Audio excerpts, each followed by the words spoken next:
However, for the time being, we do have the Arcadian, spoiler by the way, which is a surprising change for the Raid series, set in Solution 9, a futuristic location which appears that the latter half of this expansion is filled with a cyberpunk aesthetic and probably one of the coolest areas we have had in this game yet. It certainly has attracted interesting crowds. What the actual fuck? Anyways, the Raid series enters you into gladiatorial style battles against 3 champions each with different personalities, combat styles, and awesome soundtracks. It's fucking nuts, I tell you. I mean, listen to this.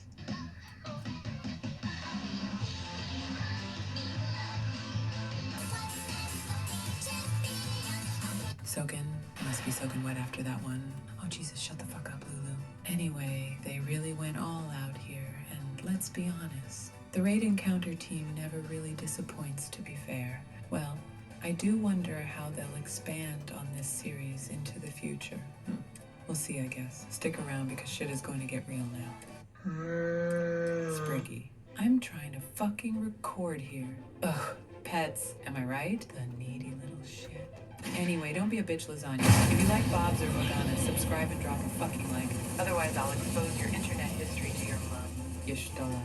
Rule 34. Interesting. Let's be real.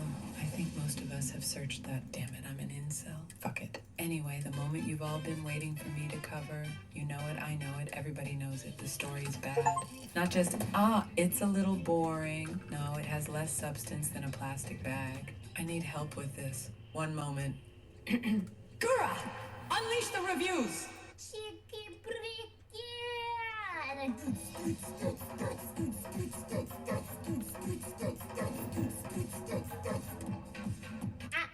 Let's talk about the raging wail of an elephant in the room. Ook la fucking Mao. Jesus! You can't be popping up on me like that. You do that too much. Hold up. Some of you just suspend your weird-ass furry fetish for a moment. I've seen your creepy simp pictures on Twitter. Jesus, help me with this one. Where do I start? Some people love her, some too much, and others hate her. Well, I don't give a rat's ass about that. She's fucking annoying and incompetent. Anyway, where to begin? Wook Lamont was introduced to us out of nowhere in the last patch of Endwalker. After helping her defeat a boss, we did all the fucking work, by the way, which is a trend you'll see in Dawn Trail. After that, she demands you help her out.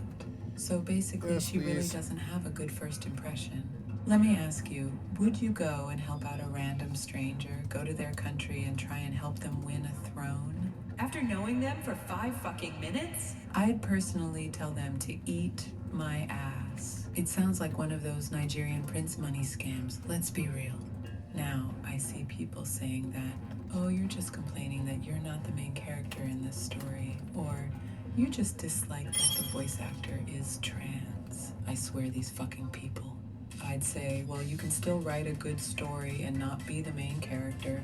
A good recent example is World of Warcraft's latest expansion, The War Within. You are not the main character, but merely a spectator and assistant to main NPCs. You journey around the world naturally getting involved with different cultures, aiding them in their conflicts. It's really well done, and this expansion has been received exceptionally well.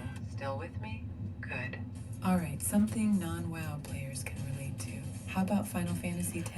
You're the bodyguard to the main character, and that game is critically acclaimed. I'm sure you guys can think of even better examples though. But wait, how about this for an analogy? What Wook Lamont feels like is a Gold Mercy main in Overwatch who has been boosted to top 500 by her devious simp, us, and then proceeds to shout out naively about how they did it, with love and peace. On top of that, tries to offer coaching to other top 500s about how to play the game. I can see that there are shonen tropes here, with some direct comparisons to Naruto. Now, I do love an underdog story, but at least Naruto knew everyone in his village, and his village knew him. He earned their love and support from training hard, and at least having a training montage. Cha tomate. I'm not not done yet. Wooklamot doesn't even know basic greetings from traders from a local village, or different races who visit the main city. She simply does not deserve to be a ruler of these people. I don't think it's the character's fault, but the writing. The writing is just plain, straight up boring, paired with the fact you often find yourself doing fetch quests and speaking to Wooklamot. It's quite funny. I posted this in frustration on Twitter whilst playing through the campaign. Are you for fucking real? Let me fight something!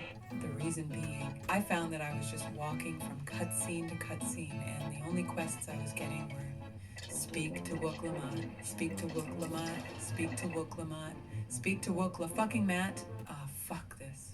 I was losing my mind, I tell you. We do, however, see the scions popping up from time to time, and I have to admit, I wished I could leave and go with them instead, especially Estinian, who appears to be having a fucking whale of a time. It is an absolute shame that the scions have been reduced to nothing but set dressings to this story. Oh, I just remembered that there comes a point where things appear to be wrapping up story-wise. Wooklamot finally gets the throne with Koana at her side. Best character, by the way. And then, out of nowhere, like an unwelcome fart in an elevator, they throw in the old cliche, oh, you thought it was the end, but no, we have another new area with the real villain to show you. And guess fucking what? It was Darth Jar Jar Binks all along, who summoned a secret empire with Sphenes, a rehashed budget Emet Selk, just minus the charisma. It was at that point I was sighing hard because I just wanted the story to be over. Luckily, the best part of the story was the end part where things finally picked up and there was a cool futuristic area. But wait, my joy was about to get fucking shattered with concern. Darth Jar Jar Binks somehow had a child with no mother in sight. Feels like a plot line. I'm Devin Stone, practicing lawyer, adjunct law professor, and host of... That was it? What happened? Hey there, guys. Lulu here. I hope you're having a shit day. Endwalker sucks. Original vision. No, you skipped Luckily, this. the best part of the story was the end part where things finally picked up and there was a cool futuristic area. But wait, my joy was about to get fucking shattered with concern. Darth Jar Jar Binks somehow had a child. Hold on, you sick freak. Did you click on this video expecting to see criticism of God's most perfect game, Final Fantasy XIV? How dare you even imply it has problems that could use fixing? 14 has the best gameplay, the best job design, the greatest community, by the way, that your eyes have ever seen. And because my sense of self is inextricably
tied to this game. I consider any criticism about it a criticism of me. So I'm going to be very upset if you have something negative to say, mister. Or at least, that's how it used to be. Back in the day, you couldn't say anything about Final Fantasy XIV without the game dev deriding army breathing down your neck. But these days, I see videos criticizing 14 everywhere I look. They're practically the only 14 videos coming out these days. And by making this one, I feel like I'm jumping on a bandwagon of sorts. Please, look at my credentials. I swear I'm not a trend Andy. I have a long and fleshed out history of lovingly shitting on this game. That is, until one day, I stopped. I quit making videos about 14. I didn't talk about it on stream anymore. If somebody asked me when I'd play it, I'd laugh nervously while chat spammed clueless. I developed a script of sorts. Whenever people would ask me why I stopped playing, I told them that I burnt out. I told them that turning it into my job made playing it feel like work and that I just needed some time apart. But after literal years have passed, I realized that I was wrong. It's not that I was burnt out on 14. It's not that making videos about it ruined my passion for it. Those videos were made because I had passion in the first place. It turns out I lied. I didn't stop because I made it my job. I stopped because 14 has done nothing worth being passionate for. So let's talk about that. And our conversation is gonna take a hot second, which means that at some point I'm bound to have an opinion you disagree with. Feel free to run to the comments and write essays about how wrong I am because my autism enables me to enjoy reading unhinged manifestos about Final Fantasy XIV. Just keep in mind that despite popular opinion, I don't want the game to die. I want to see it rise out of this slump and go back to being the joy to play that it once was. Other than that, there will be very minor and vague spoilers for the story, so if you're a huge stickler for that, you might want to head out. Or don't. I like when people cry about spoilers they were already warned about. It gets me all hot and bothered. Oh yeah? You didn't know that they fight dragons in Heavensward? Keep going, I'm almost there. Anyway, no more preamble, roll the damn clip. If I'm gonna talk about the problems with this game, I have to start with the game direction. 14 is not a difficult they're like game and overly never really foul has for been, no which reason. means I'm saying a lot when I tell you that the game has been gradually dumbing down, simplifying, and streamlining gameplay so that the player virtually never experiences failure. Let me put this in Joseph Anderson terms. If Elden Ring had a problem with making things too difficult to keep their reputation of try-hard gameplay alive, then 14 has the opposite problem. 14 wants to make things piss easy so that even a paraplegic chicken with Alzheimer's can keep up. Trust me, I've broken into Square Enix headquarters and I've seen the chicken. It's crazy shit. This stretches into every part of the base game, including dungeons, raids, hell, even old content isn't safe. They've been sent to Yoshi P's veterinarian practice to be declawed, defanged, and of course, utterly fucking neutered. Let me give you an example.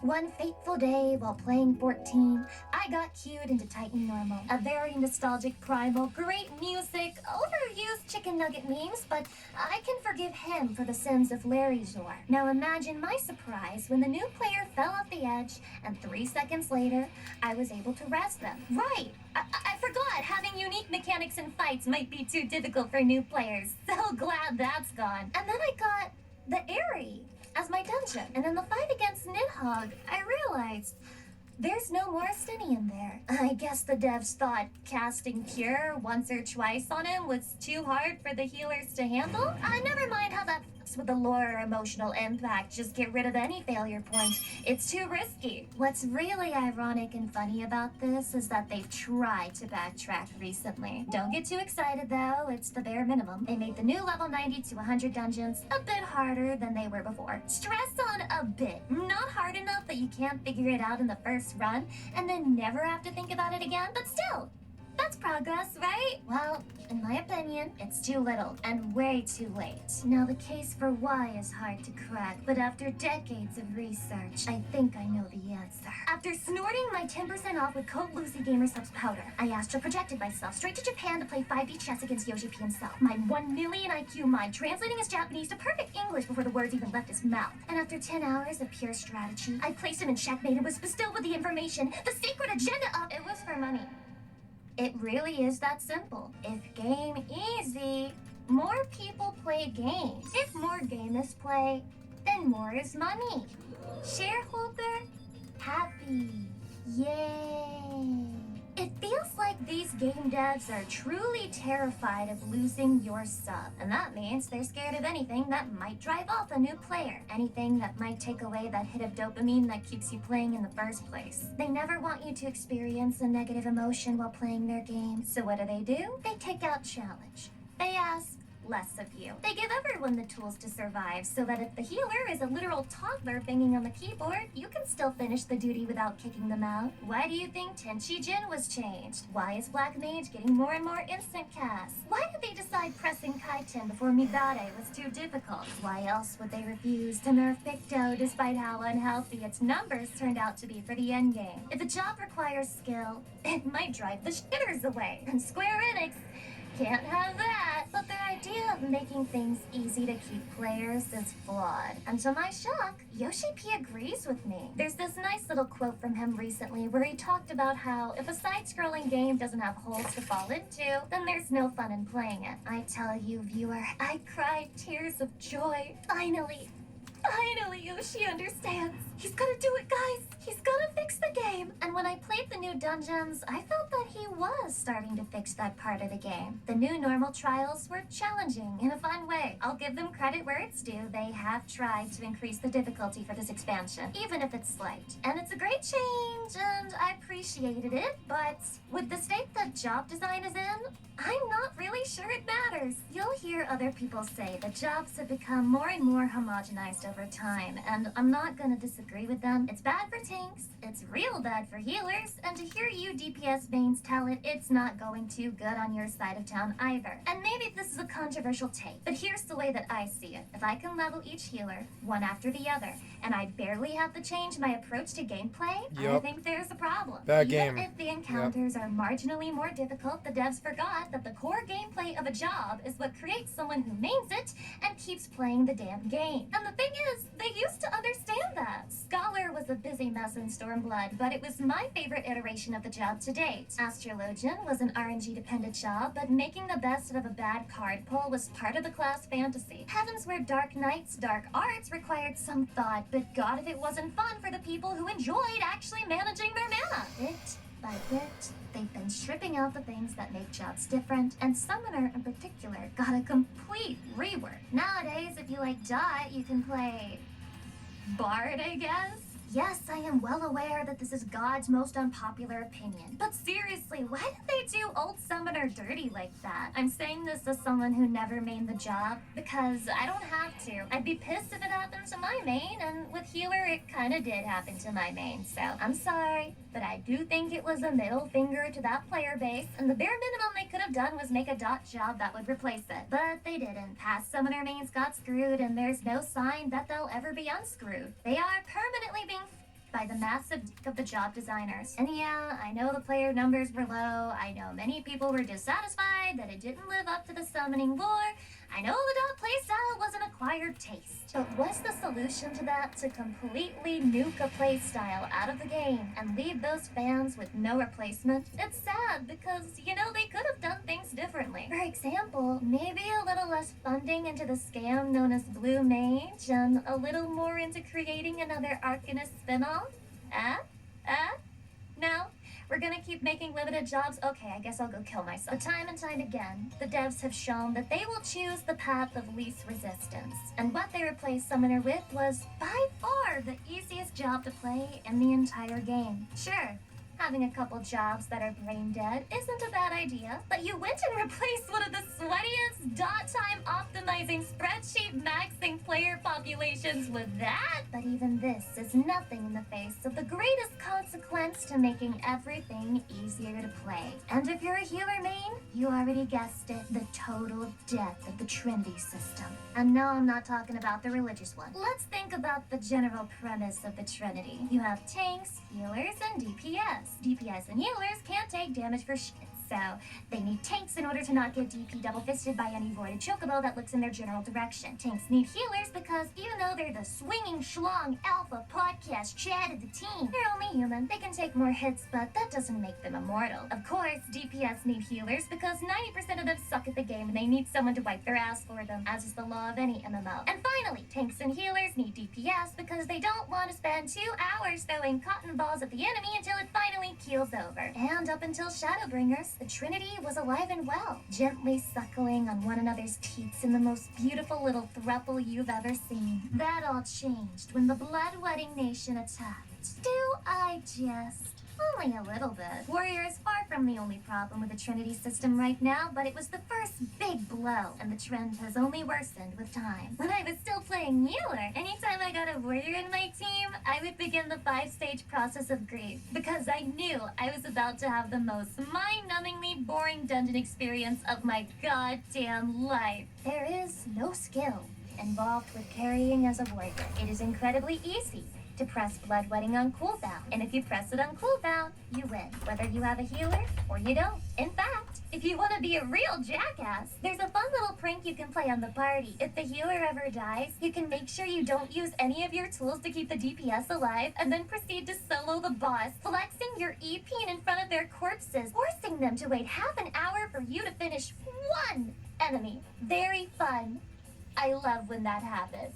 And if the warrior is sentient enough to use their healing tools on the DPS, then it's straight up optimal to ignore the Trinity and run a dungeon with a warrior and 3 DPS instead. After all, DPS is king in this game, and for whatever reason, Daddy P has decided that healers should have the least of it. Nowadays, warrior isn't the only problem child. This plague of adding cracked healing tools to non-healer kits has only festered. Paladin also has incredible self-sustain, Gunbreaker has respectable self-sustain, Dark Knight is... okay, well, there's an exception to every rule, but the point is, the plague has turned into a pandemic, reaching even the DPS. Reaper has a heal over time, Dancer has an AoE heal, Summoner has an AoE heal, Pictomancer has a fucking shield. Am I missing anyone? Healers themselves keep getting new healing tools when they already have more healing than they'll ever need, as long as they play in a party that has a pulse.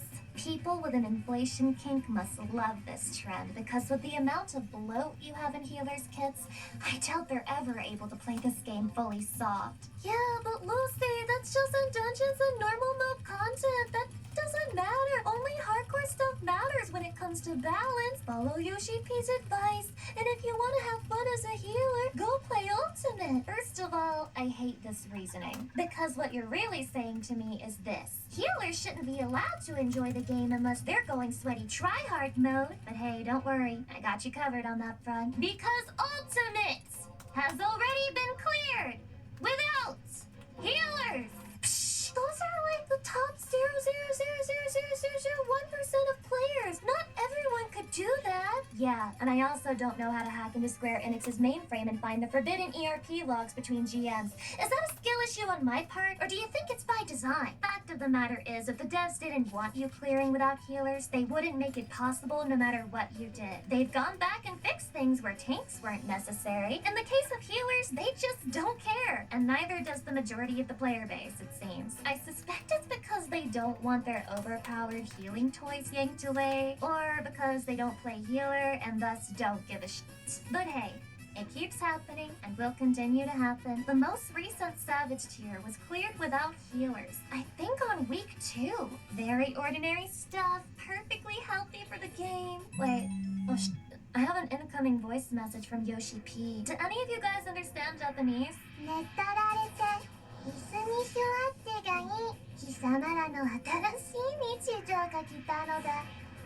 Perhaps unsurprisingly, healers don't like Yoshi's cuck chair. In fact, healer disappointment has reached such an insane level that there's a thread on the official forums with over 1,000 pages. Healers are pissed, and the devs have been turning a blind eye to it since 5.0.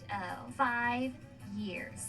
5 Years, healers have been left in this state with no promise of balance or even changes to their DPS kit to at least give them something, anything to do while the warrior main solos by breathing. And if I sound gamer rage mad, it's because I am. I loved healing in this game, goddamn, but I was obsessed with it, talked about it all the time. Hell, I started my fucking career over it. So yeah, pardon me if I'm a little pissed, but I'm not going to apologize for having passion about a game I've put years of my life Nope, into. me neither. Devs have two choices if they actually care about fixing this. They can either bring the roles back into balance with one another and restore the Trinity, or they could admit they hate dealing with healers and just axe them entirely from the game. I'd take either one at this point. At least that would be proof that the devs have a direction in mind and that they're pursuing it with confidence. But for now, we're left with wishy-washy healer kits that only ever get fun when the party is really, really bad at playing the game. And considering how easy the content is,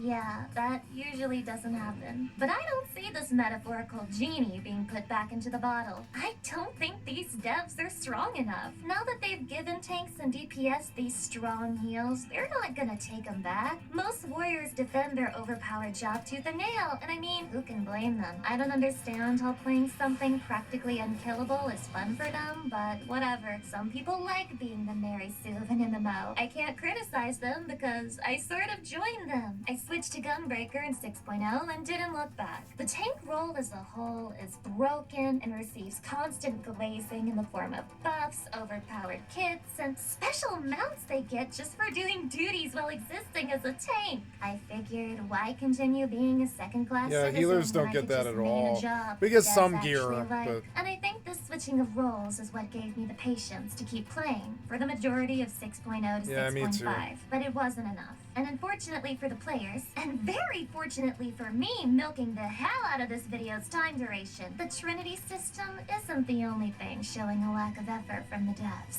Perhaps one of the biggest so-called black pills in 14 is the slow removal of content over time. See, the whole idea behind having longer patch cycles and waiting longer for new content was that it would result in a better gaming experience. After all, what else are they doing with all that extra time? The answer may surprise you. Drum roll, please. They've added a grand total of exactly less content than you had in the 3-month patch cycle. You know, when I've had a long day of hard work and I just need some time to unwind with my favorite MMO of all time, I love to go sit in my comfy chair, log in, and do nothing. God, I love doing nothing. How do the devs expect us to do all this nothing they're making for us? Sarcasm aside, I do see people questioning the devs' thought process all the time. Like, what do they see as the motivation to keep casual players logging in when there's nothing new to do for months at a time? Don't fret, because I'm 90% sure I have the answer. They are hinging their bets on the role-playing community. I genuinely think their idea is that enough people are going to reach enlightenment just by dressing up their cat girl and AFKing in Limsa Square with a dance emote. A paid dance emote, by the way. Because let's not forget that putting emotes in the cash shop is way more profitable than turning it into an event reward. God forbid we made actual content for the game. Just make product and sell it as quickly as possible or the shareholder might lose his erection. Yeah, man, the game devs do a little uptime maximizing of their own, and their motto is ABC. Always be cocksucking. But the sad part is, they keep doing it because it works. There's a significant part of the player base that couldn't give a shit about the actual game. They just use it as their ERP hub and keep their sub active so they can find out what happens at the end of the Rogan and Gate thing they started last Wednesday. Sprinkle a little cash shop slut glam on top, and you have Yoshi P's dream player right there. And let it be known that I'm not fitting on roleplay. I've done a little cringe activity back in my Tumblr heyday, but I'll be damned if I let Yoshi P prioritize the role-playing scene over actual content. The fact that a lot of people defend the cash shop is another debate entirely. Misshapen Chair made a great video on that, so check that out in the pinned comment if you want to hear my controversial take. I'm not getting into it here, but even if you ignore the paid emotes, paid outfits, paid dyes, paid mounts, you get the idea. Then you'll have to wrestle with the fact that the game objectively arguably has less content than ever before. Let me give a brief overview. First, we went from getting 2 new expert dungeons in a patch to only 1. Whatever. Small potatoes, right? Just walk it off. And then, we lost our job quests and got role quests instead. A decently sized blow. Many people enjoyed them, and we would no longer be getting updates to the quests that embellish the job and class fantasy we were so drawn to in the first place. Were the role quests at least better written or longer? Not really, but I mean, there's so many jobs in the game. I guess it was too much to keep up with. And at least we still have our relic grind, right? Isn't that something we can spend a lot of time having fun with in game? Sorry, man. About those relics, yeah, those are just tombstones now. Yeah, you can just buy it by running the same 2 dungeons in expert roulette over and over again. Sorry. Is that disappointing? Don't worry, guys. We're working on new content. There's just so much other content we're developing. Can't you see? Look at how much content you have now. What are the new things we have? Well, we have Island Sanctuary, which turned out to be less like a farming simulator and more like a click and wait simulator. We also have Criterion Dungeons, which gave out less than stellar rewards. We also have new Extreme Trials. I mean, not really. They're just old Extreme Trials rebalanced for the current level cap, so we're just recycling old shit and putting mediocre rewards on it. But yeah, that's technically new. We're also getting seasonal events. Less and less, with each one taking less time than the one before it and offering increasingly worse rewards. And other than that, we have, hold on, let me just sift through my files here. We have, here it is. We finally put Hilda's hairstyle in the cash shop. What's that? Have we fixed the housing situation? Well, no, that's not. Yeah, you do have to stay sub to keep your house, of course you do. Are you looking forward to getting new outfits in the dungeons and crafted gear? Don't go too crazy with your expectations there. The vast majority are just recolors and dyeable versions of old stuff. Do Viera and Hrothgar at least have hats yet? Oh yeah, it has been years by now. Hey man, the devs need 4 months between patch cycles. What are you, a slave driver? The trend is clear. You, as the player, are getting less and less content while putting in the same exact money you did when they were giving you more. And there are people out there who will tell you that wanting more is bad. That wanting more is asking for the game devs to be overworked and abused. Who are these mysterious individuals, the White Knights, who come to defend the billion-dollar company's honor? The legendary, the fabled, the ever-present great community, by the way. That's right, if all of that wasn't enough, Final Fantasy XIV is backed up by a community that defends it from criticism as if 14 is the project of a few poor, underfunded indie devs instead of Square Enix. The great community, by the way, gamer follows a simple line of protocol. The DDD. Deny, dismiss, and downplay. That's a fun game you can do. See if you can spot the different types as we go along. The most infamous part of these specimens is their constant criticism of, quote, elitism within the game. Of course, to them, elitism is when you're semi-competent at playing, asking for harder normal content so you don't fall asleep in dailies. Elitism, asking for job complexity. Elitism, asking for healers to have more DPS options. Believe it or not, elitism. In their eyes, anything that doesn't cater to the lowest common denominator is for elitist scum. And you better believe that if you want to kick that healer from your party who's doing nothing but casting cure when you're already at full HP, you're just elitist, bro. You're not dead, so their toad's doing their job. How dare you ask for more from the player base? Stop being such an elitist, my guy. Not everyone wants to try hard by having a basic understanding of the game like you. They've done this since the dawn of the game, always hiding behind some corner, waiting for someone to make the grave error of asking for more difficulty or complexity. Then they jump out of the bushes to tell you that they know someone who's disabled, or someone who doesn't have a lot of time to play the games, or someone who only plays for the story. As if there aren't already solutions to every one of these problems. You suck at the game and don't want to burden anyone? Use trust. You're busy and you want to see just the story? Watch a playthrough of only the story parts. Dozens of those exist on this very platform. You're disabled but want to play with your friends? Why not try out Summoner, a very mobile job that can be played with one hotbar and controller. It's not that people don't want these accessibility options to exist. It's that they don't want that to become the entire game. Future Dear Lucy, adding to this point, I really hate the accessibility argument that people make to defend the devs, because while I was putting together this video, I literally found a thread with about 80 pages worth of people talking about how the new graphics hurt their eyes and makes the game unplayable. These people have gone completely ignored, with not even a mention from the devs. And considering how easy it would be to add some settings to get rid of the bloom and maybe lower the brightness, I really don't know how you could actually believe they care about accessibility. Okay,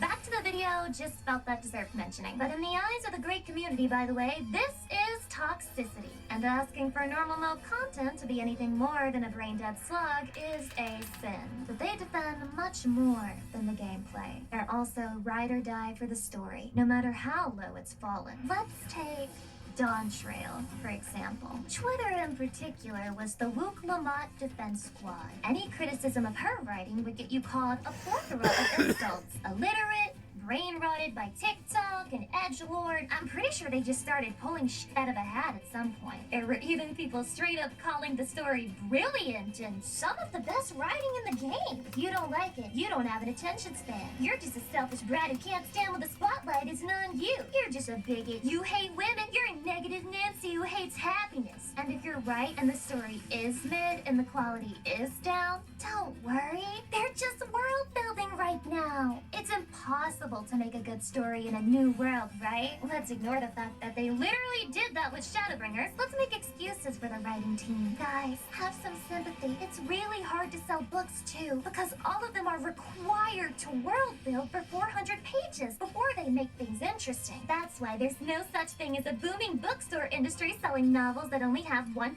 volume. This community made me feel genuinely gaslit about my experience with Dawn Trail. It wasn't just one or two people jumping to the game's defense, it was thousands. But if I had to summarize my thoughts on the story after giving it time, letting it sink in, and coming back to it with a clear head, it still felt like an insult to the player's intelligence, as if it was asking you to forget every lesson you learned in each expansion up until that point and throw it all away, because this time the happy and wholesome character will get exactly what they want, with no real long-lasting consequences thrown their way. It was so antithetical to the worlds of Heavensward and Stormblood and Shadowbringers to the point that I could not reconcile them. It legitimately killed my interest in the story. I'll pause my thoughts on Dawn Trail there, because this is more so about the toxic positivity the community throws at it, and other creators have already done a great job breaking it down, particularly Zepla's video, which I highly encourage you to check out if the topic interests you. Her thoughts almost perfectly echo mine, so just imagine Zepla saying it in a much whinier, annoying, and high-pitched voice, and then it's almost like you're still listening to a Lucy Pyre video. Does it end here? Do they at least know when to call it quits? Sure, they blow smoke up the gameplay and the story's acts, but surely they wouldn't defend something serious like, I don't know, a huge gaping security flaw? Nope. And strap in, because 14 players still stand in the way of the game's progress, even when it makes zero sense to do so. And I can prove it. They had one of their absolute greatest hits about 7 months ago, back when the devs rolled out their new blacklist system. For those of you who don't know, there's been some recent drama regarding data exploits, and without going into the nitty-gritty, here's what that means. Stalking you on your alts just became easy as hell for bad actors. Some absolute prophet, known as Fori Memory Sinar, hallowed be thy name, tried to warn the community at large about this, but they hated the Messiah because he told the truth. I know! Anyways, That's still miles and leagues better than the previous system where you couldn't get away from people even if you wanted to. they're blacklisted anyway, so what's it matter? It's no different from them having your loads down. People have been tracking other players for years. I'm sure my stalkers love watching me AFK and old Daw for 96 hours. Well, hardly ideal. The people who would benefit from this the most are getting blacklisted anyway. If you're getting into situations where you're worried about people spreading slander about your alt accounts, even after you blacklisted them, you need to really touch grass and reevaluate your relationship with online games. This thread, for as important as the information within it turned out to be, only got 10 upvotes. Artwork of someone's borderline naked cat girl gets 100 times more. And the comments within the actual thread, all different ways of saying, no one gives a fuck, or it's not a problem anyway, or yeah, it's a problem, but you're just being paranoid if you think people will actually stalk you. Comments filled with misinformation and people who have no clue what they're talking about. All things they said with confidence and upvotes before an actual stalking plugin was created and distributed publicly to players, forcing everyone to pay attention to the very real issue Square Enix had created. If you've never been in a situation where you had to worry about your privacy in the online game that you use to unwind and relax, then congratulations. I envy you. But I am asking you to exercise a shred, a fucking modicum of empathy when I tell you that there are awful, terrible people out there who stalk and harass and threaten over the most irrelevant shit you can think of. Undercutting on the market board, leaving a free company, having a bad day in party. Undercutting on the microboard. Asked them to be their renegade girlfriend. All of these things have been reasons for stalking in game. So I just want you to Paid put yourself girlfriend. in their shoes for a moment. What if every time you wanted to have fun with your favorite game, someone came up to you and started giving you shit? What if no matter how many times you blocked them, they'd always have a new alt to troll you with? What if they somehow knew where you were in-game all the time? Wouldn't you just want some fucking privacy? Wouldn't you appreciate having a little bit of your anonymity back? If you can't understand why it's a problem, I can only assume one of two things. One, you're naive as hell, and you think evil people don't exist. Or two, you're a complete asshole who doesn't care about others, and you're arrogant enough to think it could never happen to you. Well, for your sake, I hope you're fucking right, because Square Enix has responded to the situation, and their response was, and I practically quote, "Oh my god, Dash, please don't make plugins to stalk our users. That is very mean. We will sue."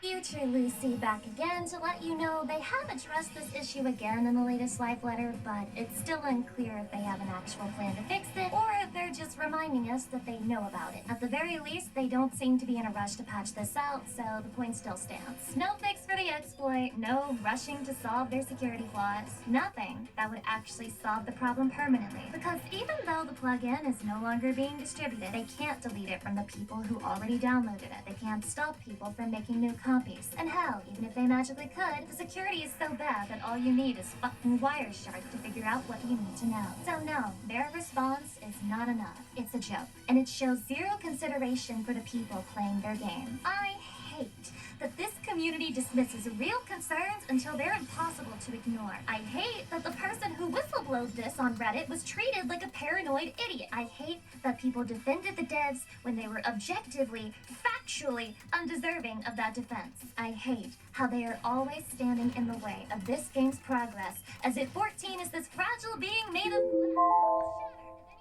brushes its surface. But you know what? If 14 can't withstand criticism of a literal security flaw, then I don't think it deserves our money in the first place. We as a community need to be better. We deserve better. And we should be asking for better. Stop cutting yourself, roast some balls, and quit paying them the sub money that they're just gonna use to bend over and fuck your cat girl wife with. Demand security, because it's the bare minimum you deserve. This game is never, and I do mean never, going to improve as long as the player base is happy to consume whatever slop the devs dish out. Thankfully, the sheer number of people talking about the decline of this game and the dwindling sub numbers gives me hope that the tides are finally shifting, that players are starting to wake up to the problem that's been staring them in the face for so long, and that problem is this.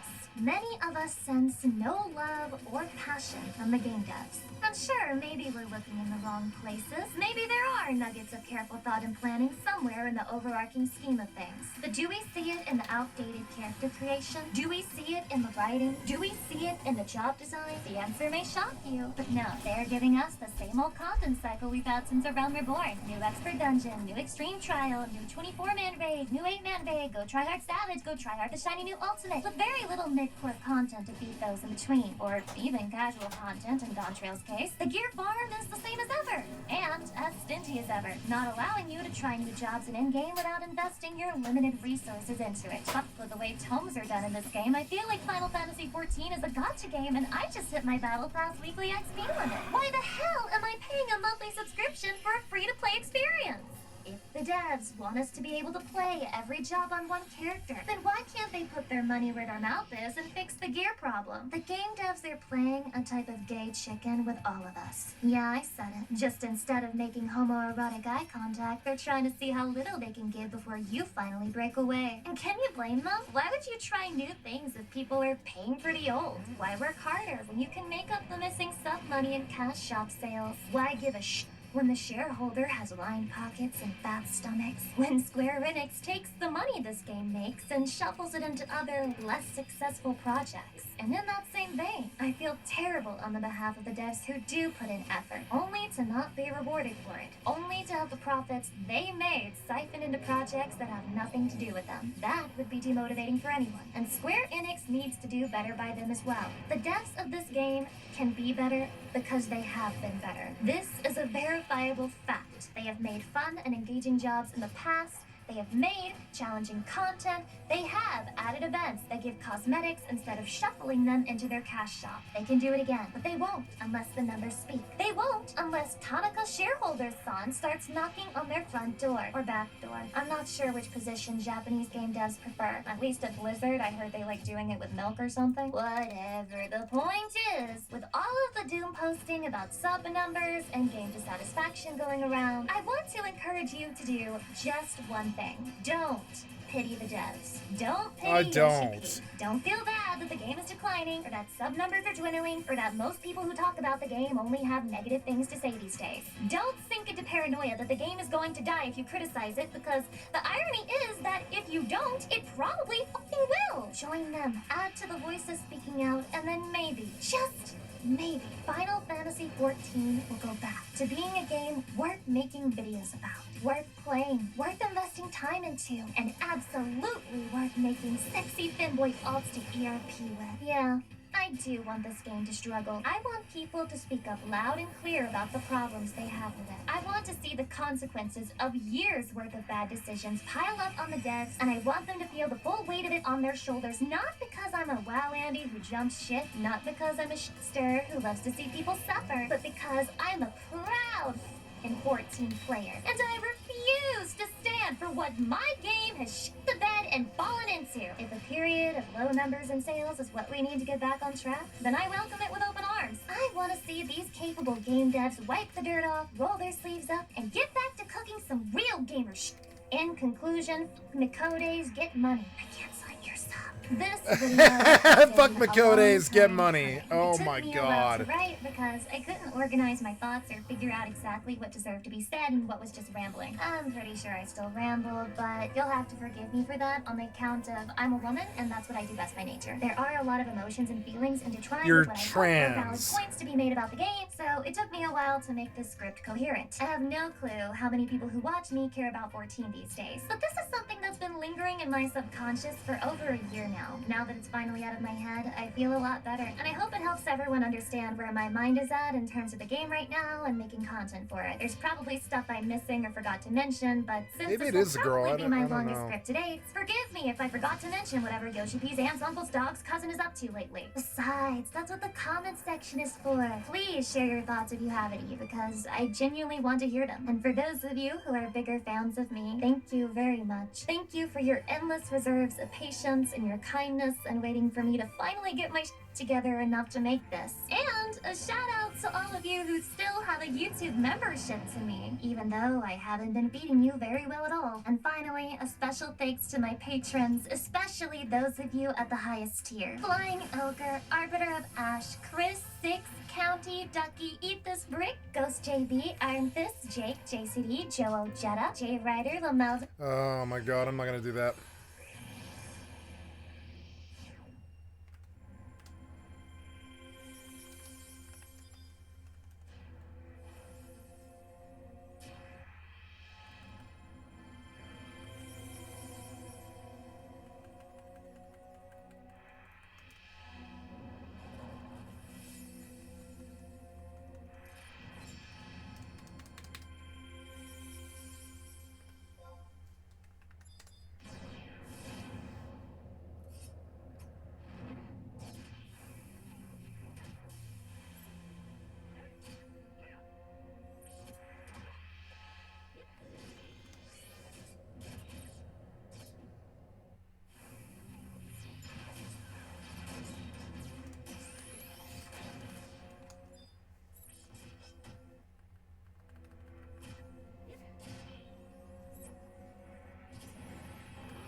I like this streamer. I think they're good. Oh, Lucy Pyre. Yep. I think it's. I think she is a trans lady. It's hard to tell. Maybe it's a girl. I don't know. Maybe. Girls don't talk like that.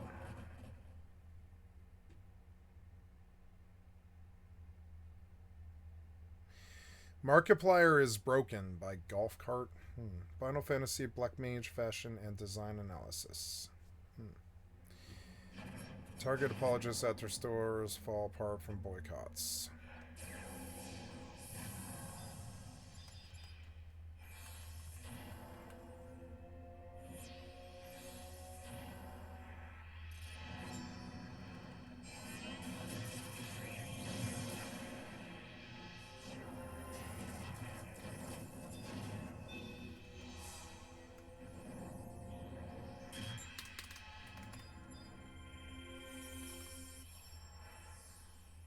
I'm gonna take my dinner out of the oven now before it burns.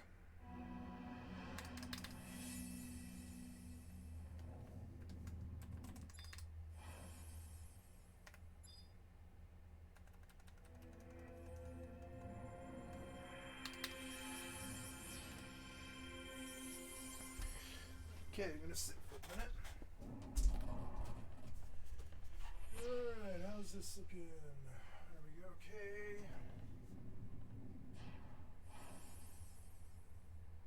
I think this is not ready. And I think I want to set like another 10-minute timer. I don't think this is ready. Oh. So 10-minute timer. Clock. I want a 10-minute timer. Nope. Stop. 10-minute timer.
Thank you. The Mormon Church has an Thank you, Alyssa Grenfell. I've liked and subbed your channel. This is somebody new to me.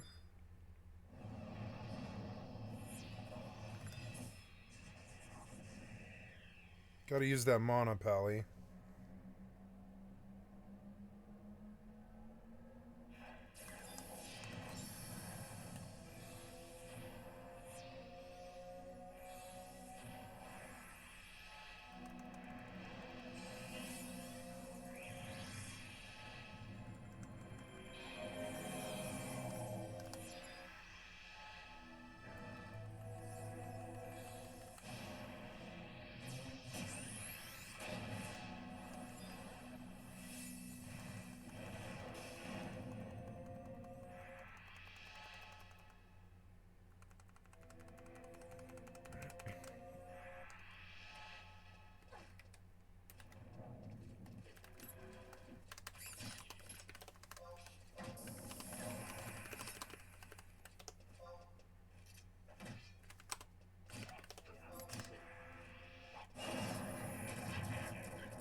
Just gonna check my dinner real quick.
I think I better pull this out now.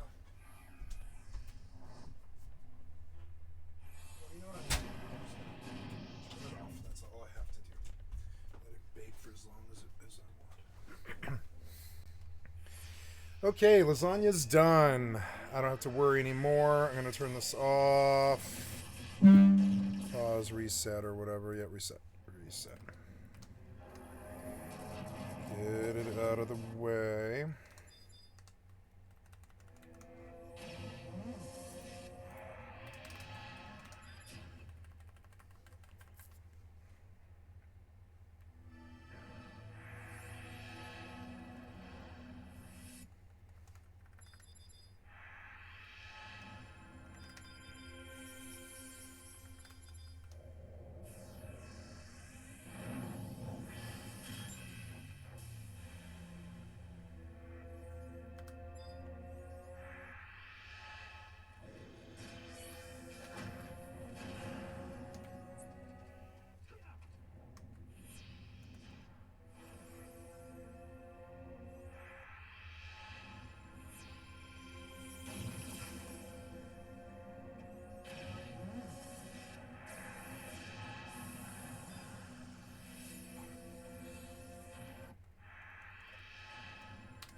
Extremely racist past, and this video will be dedicated The Mormon Church has an extremely racist past, and this video will be dedicated to explaining the racist past against Black people specifically. I'll be jumping into Book of Mormon verses like this one, and how the doctrines of the church were used to legitimize and further this racism. This is the first in a series. I was going to make this video all the many ways the church has been racist, but then as I got into the history of the racism against Black people specifically, I realized that there's so much to get into and so much to cover that trying to cover this entire topic in one video wasn't going to work. That's because the nature of the prejudice against different groups of people and different cultures is different. So for Black people specifically, Black people were not allowed to receive the priesthood or receive most ordinances in a Mormon temple till 1978, but other people of color were allowed to participate in these types of Mormonism. Another race-specific doctrine is the teachings about Native Americans. When I was a believing member of the church, I believed that this was a non-fiction book about how people in Jerusalem sailed across the ocean and essentially colonized what was more or less barren land. So people in Jerusalem in about 600 BC traveled across the ocean, they colonized the American continent, and that is the principal ancestors of what we know as the Native Americans. While Joseph Smith and Brigham Young taught that Black people had a curse of blackness, Wilford Woodruff taught that Native Americans had a curse of redness. There's also Polynesian people, and Tonga is the most Mormon country on the planet, with the Mormon Church claiming that 60% of Tongans are Mormon. And so the Mormon Church's racism has taken different forms depending on the group of people. We have colonization, we have murder, we have priesthood bans, and so there's so much history here to get into that I'm going to narrow in on the Mormon Church's racism against Black people, and in the coming months I'll release videos about those other groups and the Mormon Church's history against those groups. In addition to the church's bigotry against people of color,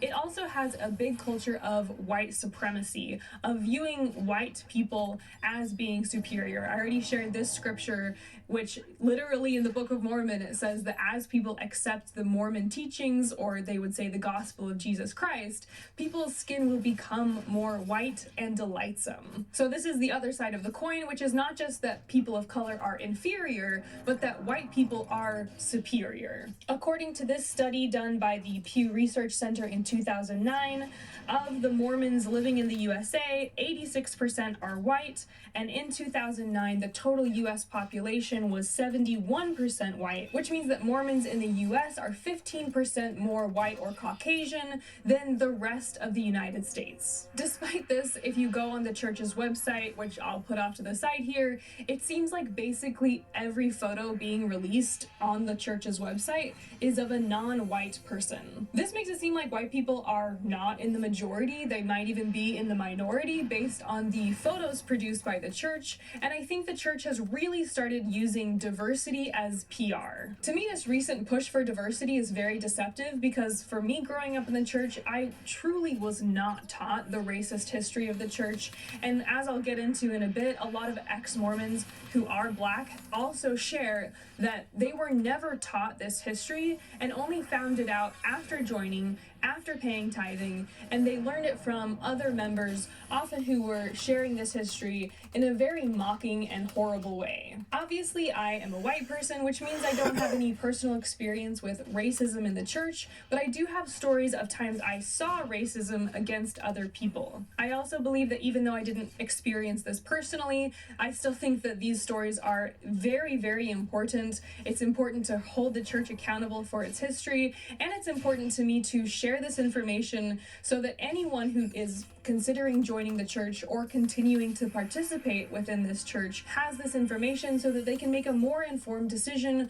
with their membership or if they choose to join. I also just think these stories are vitally important, and I think everyone deserves to know this information. One of the most common comments I see on TikTok and other social media is that people are surprised to hear that there are even Black members to begin with of the Mormon Church. What? There are an estimated 400,000 to 1 million Black Black LDS church members worldwide and at least 5 Mormon religion. temples in Africa. As of 2023, the Mormon Church had about 17 million members, and so of those 17 million, 400,000 to 1 million are Black members of the Mormon Church. Some of those members take to social media. Here's a clip from a believing Black member of the church. And like to all my Black members of the church, I just thought to myself, what a blessing it is to be a part of a generation where we spearhead a culture shift in the church. I agree. It shows me like, fuck the good old white boys. About the church, but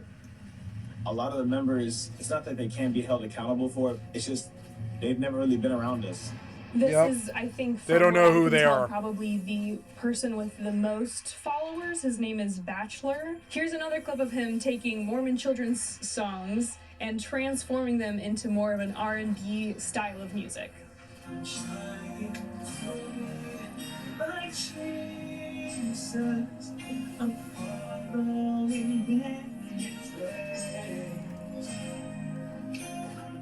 Not gonna lie, he did improve the song 100%. He's also in this article, which is from a few years ago, but it's a BYU produced article, and they did a series of interviews where they asked Black students what it's like to be Black at BYU. BYU being the Mormon church-owned university, that's where I got my degree. There's BYU Hawaii, BYU Provo, and BYU Idaho. In 2022, BYU was about 80% white, but only 1% of the student body at BYU was Black. There are also many Black ex-Mormons on social media. Here's one where her caption is, "You're so funny, this is a recent trend. Thanks, I grew up being told I was ugly and cursed by Mormon boys." Her name is Terry. She also has a really interesting Mormon Stories interview where she talks about being called to the South on her Mormon mission and just how ultra-racist the people were there. I found this completely unsurprising because often when they call you on a mission, they totally racially profile people. So often Black members of the church will be called to majority Black countries or areas. If you're Asian, you'll be called to an Asian area. Even if you have no, ability to speak the language or whatever it might be, they typically, because minorities are so rare in the church, they'll often send the minorities to the places where those people can see that there are members of the church who match their race. This is particularly horrible for her because she was adopted by 2 white parents, she was raised in the church, and so when she gets called to a southern state and experiences this massive racism, it's just so incredibly cruel on the part of the church. She describes that while she was in Atlanta, Georgia, she would see Confederate flags, people would yell slurs at her, and these are all things that didn't have to happen, but the church chose to send her to an area that is known for being racist against Black people, especially to certain cities she was sent to. So I definitely recommend checking out her Mormon Stories interview. I'll link it below. She also shares in that interview that she didn't know about the racist history of the church until she went on her mission and she had people start telling her these things as she's going from door to door. Here's another ex-Mormon woman. Her name is Chanel Achenbach, and she shares here how she first found out that the Mormon church has a very racist history. And I was like, what do you mean? So they told me about in Genesis how when Cain was cursed, his curse was black skin as a punishment for his killing his brother, and that we Black people are descendants of Cain and that we're cursed. I hate the Bible, kind of. I get love right. Christianity. And I don't told like me the that Bible. in I think it was a pre-existence, really before bad we thing came for to people. Earth, that we live with God, Jesus Christ, and Satan, and that there was a war in heaven. We live with that Satan? We were vagabonds and fence sitters and lukewarm, that we didn't choose God or Jesus Christ, that we kind of wanted to see who was going to come to earth and win the battle, and then we were going to make that decision. And that's also why we're cursed, is because we wouldn't even choose. And then they said that when we die and go to the celestial kingdom after this earth life, we'll become white. White and delightsome. I'll link her channel below. She also has a great interview on Mormon Stories. Another great resource is the Black Menaces. Their content takes a lot of different forms. They do interviews, they do sit-down Black conversations. Menaces. Here's an example of one of the interviews they released on their TikTok channel. Why did you choose to come to BYU? I chose to come to BYU because they told me it was different here, and it's not. All right, Nick, why did you choose to go to BYU? I didn't know it was going to be this racist, honestly. I just kind of came here thinking my faith was going to get restricted. Brigham Young? Are you fucking serious? Brigham Young? Why did you choose to come to BYU? Is Brigham Young? Are you fucking serious? Yeah, it's I dated a Mormon girl. I know all about this. She had a father who had 5 black wives. To even answer the question, I really believe even publicly of the racial sanctity of the Mormon Church or whatever. Like, I believe that they can reach that. I think they can get there and get rid of that racism in their hearts or whatever. You know? If you want to heal, dude, you better give it to yourself, because I'm fucking I better heal him. Okay.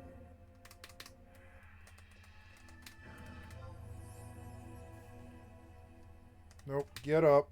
Fucking eat.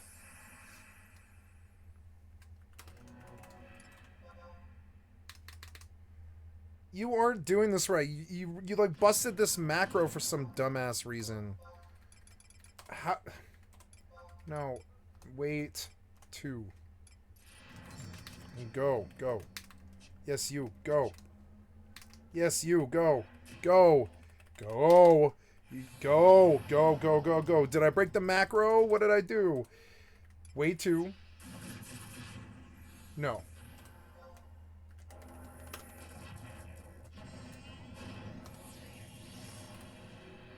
So annoying.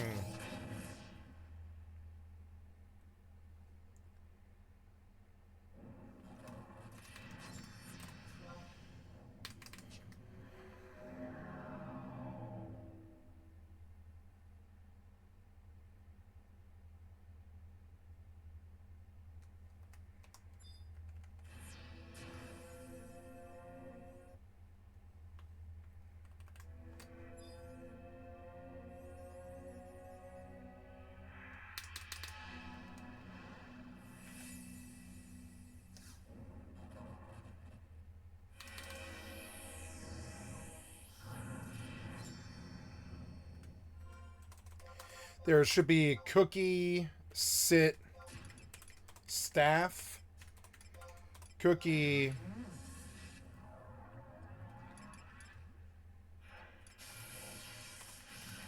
sit,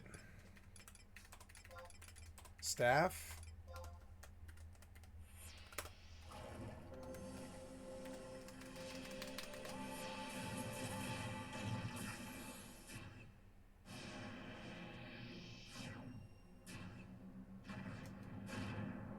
Got good XP in this party. I like healing on White Mage.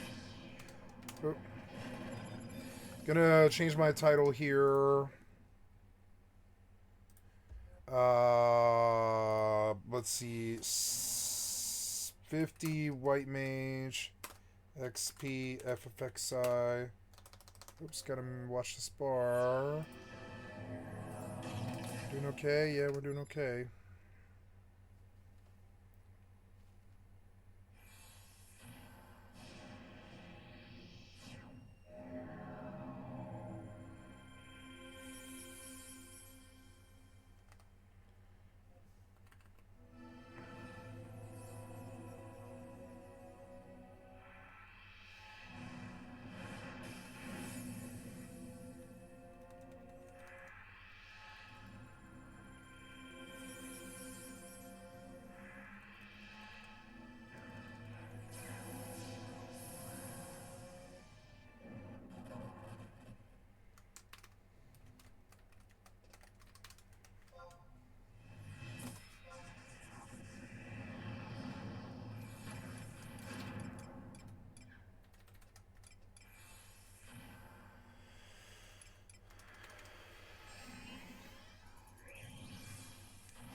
I wish they would give us another RPG like this where you have like 6 people and your job and you have time to think about what you want to do on your part of it, you know? Speaking out against the university would, I think, probably potentially land you in what's known as the Honor Code office.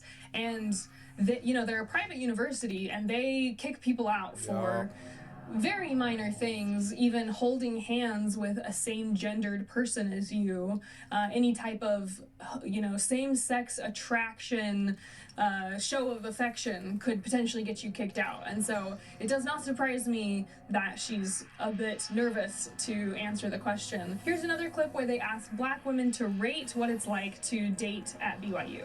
How would you rate dating at BYU from 1 to 10 as a Black woman? I'd give it a 0.5 on a good day. 0. -11. A -11. Yeah. I'd say 2. Solid 2. A 1. Obviously, even though No, that's just how the church dating changed is. its policy That's about how Christian priesthood dating is back now. in 1978, there's a lot of work to be done. It's also not uncommon to see videos like this. The caption is, "Being a Black girl at BYU is an experience you wouldn't understand."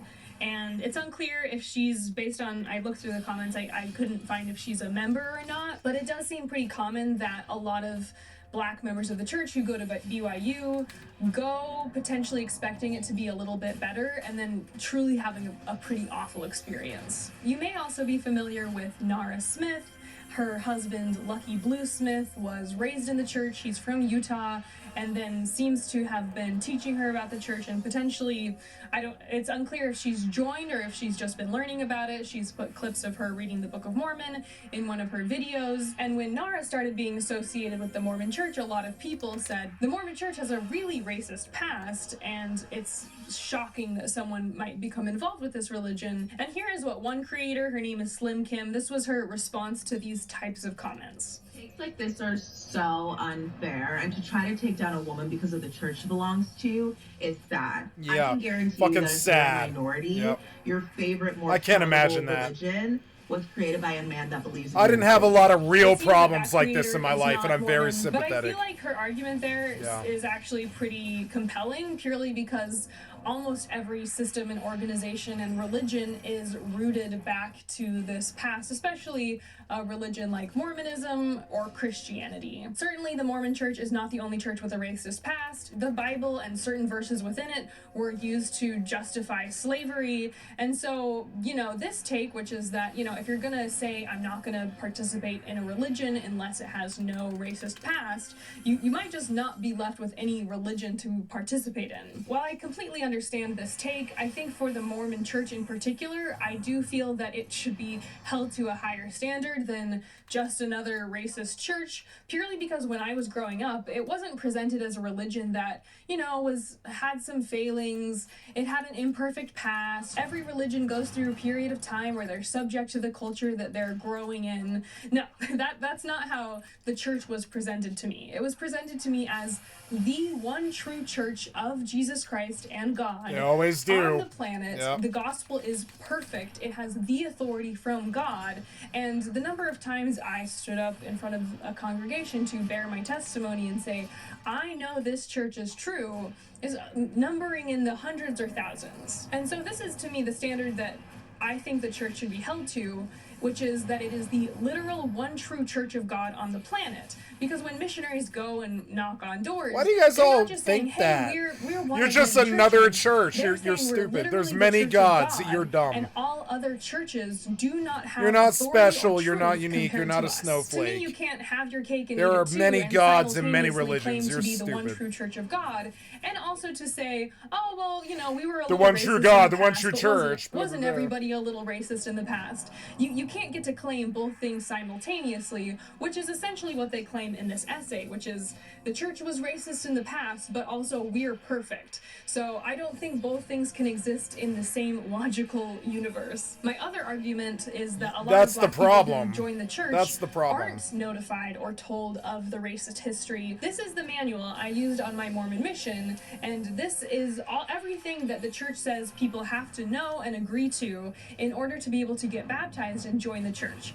And never in this manual will you find any mention of the priesthood ban or the church's racist past. And so missionaries could very well love bomb people. They'll show them all their pamphlets with many different types of people from different cultures, and they very well could convince someone to join the church, and they never have to tell them. the church's racist past. In this essay by Darren Smith, he says, "I did not find out about the priesthood ban on blacks until after I had joined the church, and I passed on much of the folklore while serving a mission in Michigan. Looking back on that experience, I venture to say that had I known about such teachings in the church, I might not have joined." And so it seems like what a lot of people share is that they join without ever knowing. And you could join without knowing the history of banning the priesthood from black people. You could join without knowing about the temple ceremony and garments. You could join without knowing about polygamy. And the church very consciously is hiding disfavorable information from investigators because if they knew, they probably wouldn't join. Darren Smith also wrote the book Black and Mormon, which I'll link below. And I found that book several times in my research. So all of this will be linked below so you can go follow these people, learn from their stories, and check out the resources and essays they've written. I'm going to start with the history of the Mormon Church's teachings concerning black people specifically. This will date all the way back to Mormonism's founding and the prophet Joseph Smith, who is the one who, quote, translated the Book of Mormon, who saw the angel Moroni, and so it really does date all the way back to Joseph Smith. Before we jump in, just a quick reminder to like this video, subscribe to my channel, drop a comment so the algorithm knows that this is an important video so that it gets shared with even more people. Mormonism's founder, Joseph Smith, and his main successor, who was Brigham Young, both taught that black people were cursed by the curse of Cain. If you're familiar with the story in the Bible, Cain kills his brother Abel.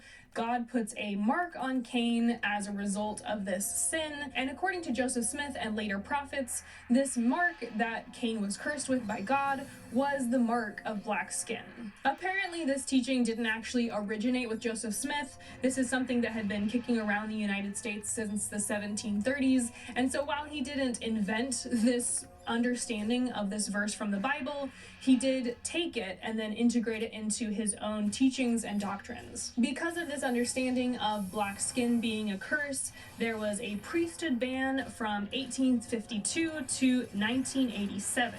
And even after that ban ended, the church didn't apologize. They've actually gone on record to make it clear they do not apologize for things that happened in the past. Though they did say they disavowed the teaching, they certainly never apologized for it. While the priesthood ban is what was more publicized in the media back then, it was also a ban against black people being able to go into the temple. A ban from temple marriage and from receiving the endowment means that, according to Mormon doctrine, black people could never enter the highest level of the celestial kingdom. So banning them from the temple was essentially banning them from heaven. They were allowed to enter the temple to do specifically baptisms for the dead, but baptisms for the dead is not tied to being able to go to heaven. So the ban within the temple was making it so they could not enter the highest level of Mormon heaven. This also meant that black people could not be married for time and all eternity, which means that according to the belief and teaching, their marriages would dissolve after death,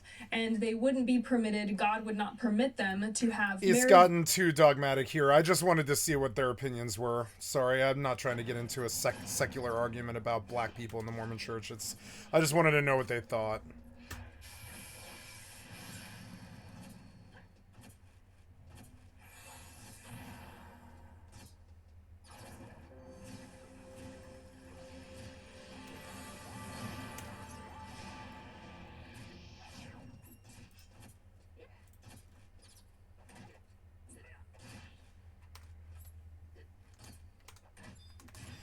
No, wait. I think Lulu is a girl, and I think I've heard Lucy before, and I think that is a girl, and I've heard about them, and I've heard about her in the vlog circles from one of those streamers. I think it was Tectone. Yeah, Tectone talked to Lucy. Yeah.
This was a good party.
People get shocked when they hear me use my southern accent and strains. And I didn't know why until someone in chat told me I sound Korean. What did he mean by that? And then I realized that a lot of VTuber viewers assume that every girl is Asian behind the screen. I'm sorry to ruin any fantasies, but I'm a stinky white girl from the deep south. My grandma raised me with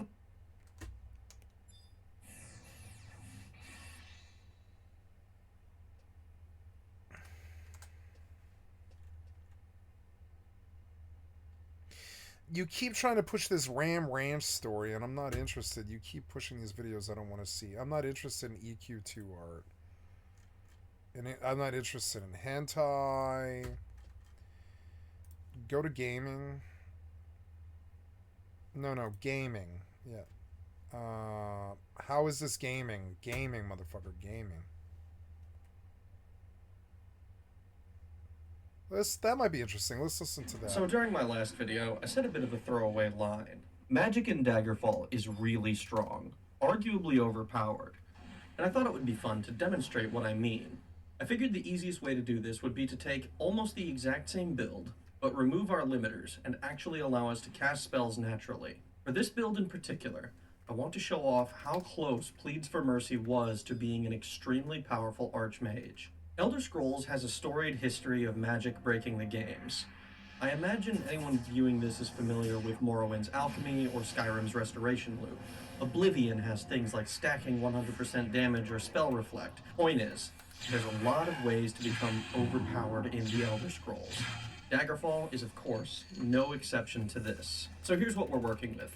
Our skill choices and stat allocation is still the same as they were before, but this time we're actually going to make use of our genius level intelligence. Our advantages are the same as before: increased magery 3x, spell absorption, regenerate health, rapid healing, athleticism, and adrenaline rush. Some of that sounds really fun. The game is super basic, but the spells kind of aren't. I mean, I don't think they really are.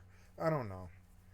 No, I think you know what's a good game that I never get around to playing more of is Two Worlds 2 has really good mage combat. So does Oblivion.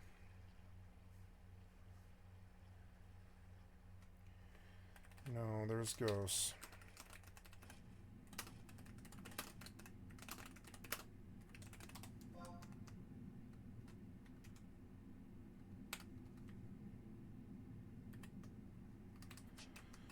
Can't remember.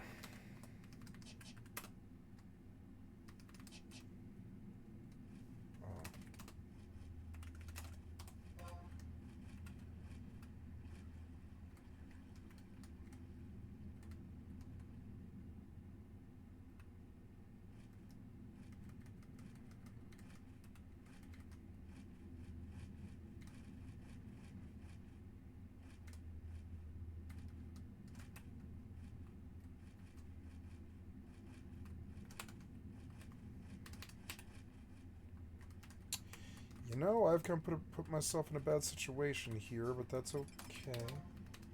We're just gonna go down and say sneaking this.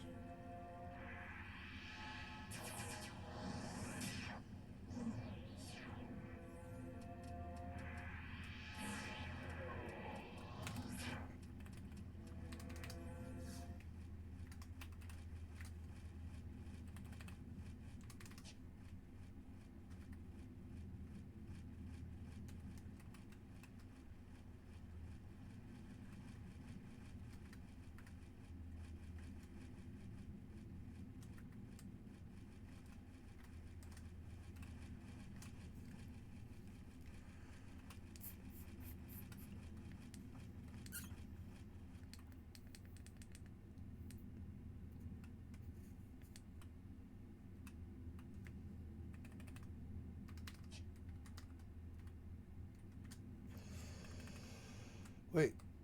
Oh, wait. How do I get back up? Oh, God.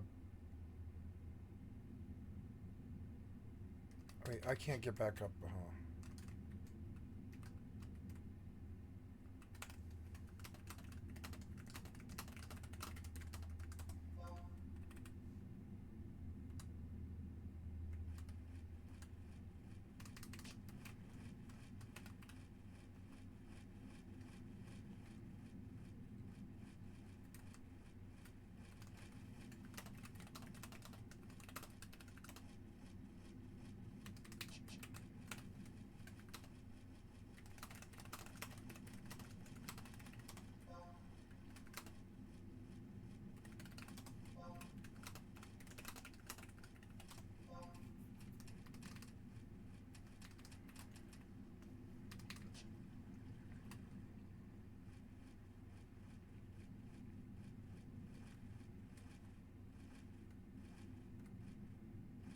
He'll beat you here.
Oh yeah, I've got an Eco War page. Forgot about that.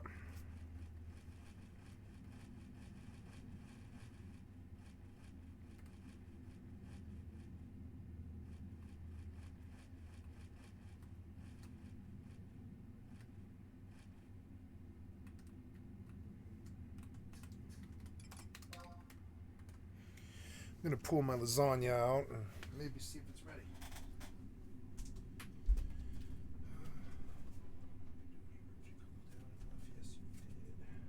Very good, look good.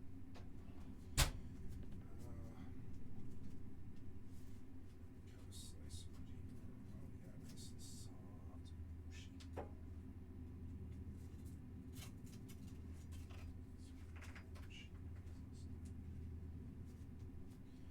I guess really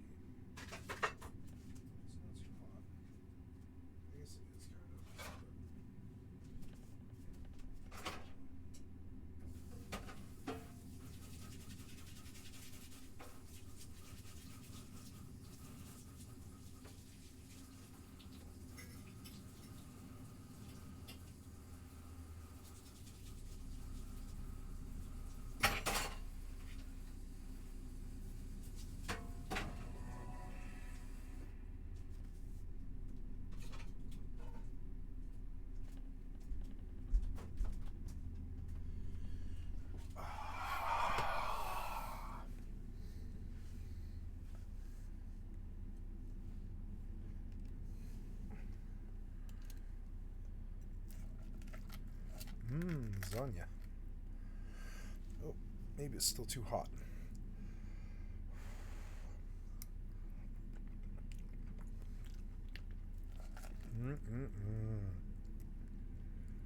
Quite good.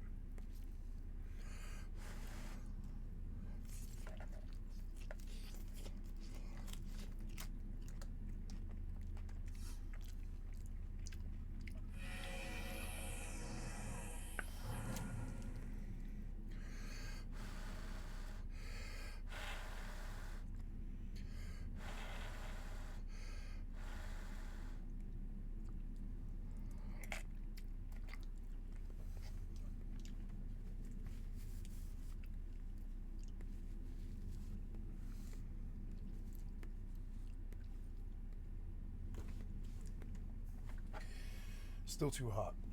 Ugh, damn it, I didn't want to drop it. No.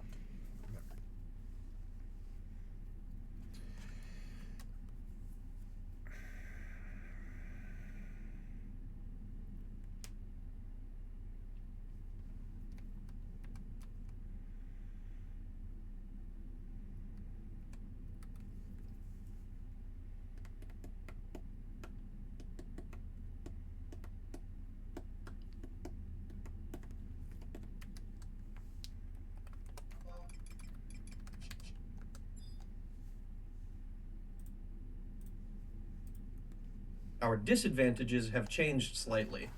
The loss of our biggest disadvantages frees up a lot of space, and I decided that it would be best to give ourselves some other disadvantages in lieu of them, in order to try and further show just how strong magic really is, and also to help reduce the amount of grinding I may end up needing to do.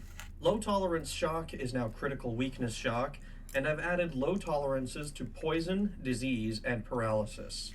Note that at this point, I don't consider this a bad build anymore. It's more like an unoptimized glass cannon. The fact that we have the option to cast spells makes it infinitely stronger than Timu Rincewind from last time. No, I haven't read Discworld, but I got a surprising number of comments saying that I had made a lizard version of a character from the books. Anyway, as we begin a new Kalpa cycle, the gods decide that this time, Pleads for Mercy will be able to cast the spells he's... So there's good intellectual stuff out there. But these nerds, they all quote the same stuff. Like Monty Python, Simpsons. Some of that stuff I've got a weakness for too. And I think, I don't know. I feel like now it's almost like a... like a blueprint that they all cut themselves from, which makes them this conformist dummy. They become like conformist dummies, essentially. Oops.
so diligently studied, this time, he wouldn't be the one pleading.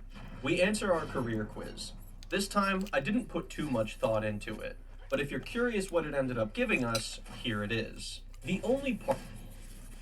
Like, if you want to talk to a nerd who's my age, you're like, we are the knights who say knee. Knee, knee. We are the knights who say knee. And they all go, knee, knee.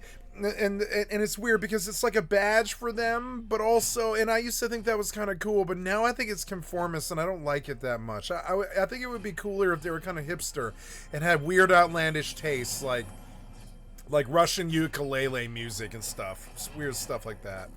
Part of this that I think is really significant is the plus 12 to destruction, because it will reduce the amount of training that I bother doing for it, and it'll also allow us to get our stronger spells a little bit earlier. Our final stat roll will be similar. I'll still keep agility and endurance and willpower low, but it really isn't going to matter. I also plan to do the low roll stat amount on level ups again, so we'll be gaining 36 points to spread across these numbers.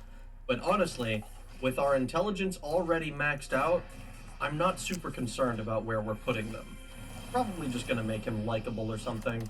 I may have ragged on Argonians a tad when I said they have the worst racial bonuses in Daggerfall, but all races are equal when they achieve Chin. Bleeds for Mercy II receives his quest from his best friend forever, with the right Emperor knowledge, Uriel all races Septim are VII, always equal. and makes way for Daggerfall. After getting washed aground in Privateer's Hold, we begin our adventure. So we start off by zapping some of the local wildlife before we head to Daggerfall again to rejoin the Mages Guild. We're going to be shotgunning the main story again, so this song and dance should be familiar.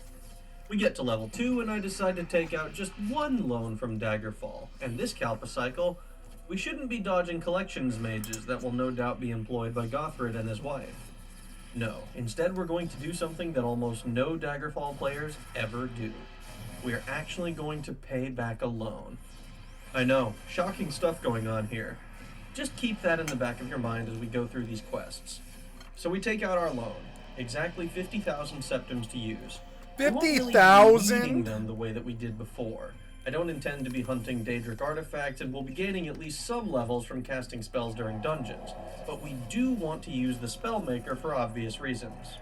For now, I'm just going to use some of the default spells, the ones that you can buy from your fellow Mages Guild members. I figure we should demonstrate how strong magic is naturally before we break the game over our fucking knee. I think we'll give it until about level 6 before we do anything too broken. So we'll buy a few spells here, get to level 3, and while I deal with the beginning of the main story quests, I'll go over some stuff related to magic. So in addition to the spells Shock, Chameleon, and Slow Falling, which started the game in our spellbook, we're going to add a few more to our repertoire. We're picking up Recall, Cure Disease, Cure Poison, Free Action, Ice Storm, and Fireball. Our primary attacks at first are going to be Fireball and Ice Storm. This is primarily on the off chance we run into any enemies that resist one element or the other. It's important that we choose these spells specifically because of how they target. I'm going to go more into this later when we create our first spells, but the important thing is that these are area at range. Basically, these explode after impact, meaning it can hit multiple enemies at once. But Rag, I hear you cry. Look how much magicka it costs to cast Fireball. Even at 300 magicka, you can only cast it 6 times, and its damage is far less than something like Shock or Ice Bolt. Not to mention you have to keep your distance, lest you damage yourself in the tight corridors of Daggerfall's dungeons. Ah, but you see, young Chadawan, this is only true if you forget one very important detail of our build. You see, we took the advantage spell absorption.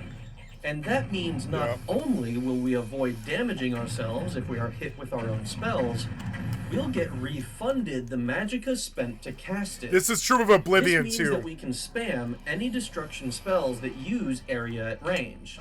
This is going to be a key component of how our somewhat weak pre-configured spells manage to clear the entire way to the King of Worms. And, just to flex, I'm also going to ignore Nulfaga's statue and find the normal way there for when you don't know the password.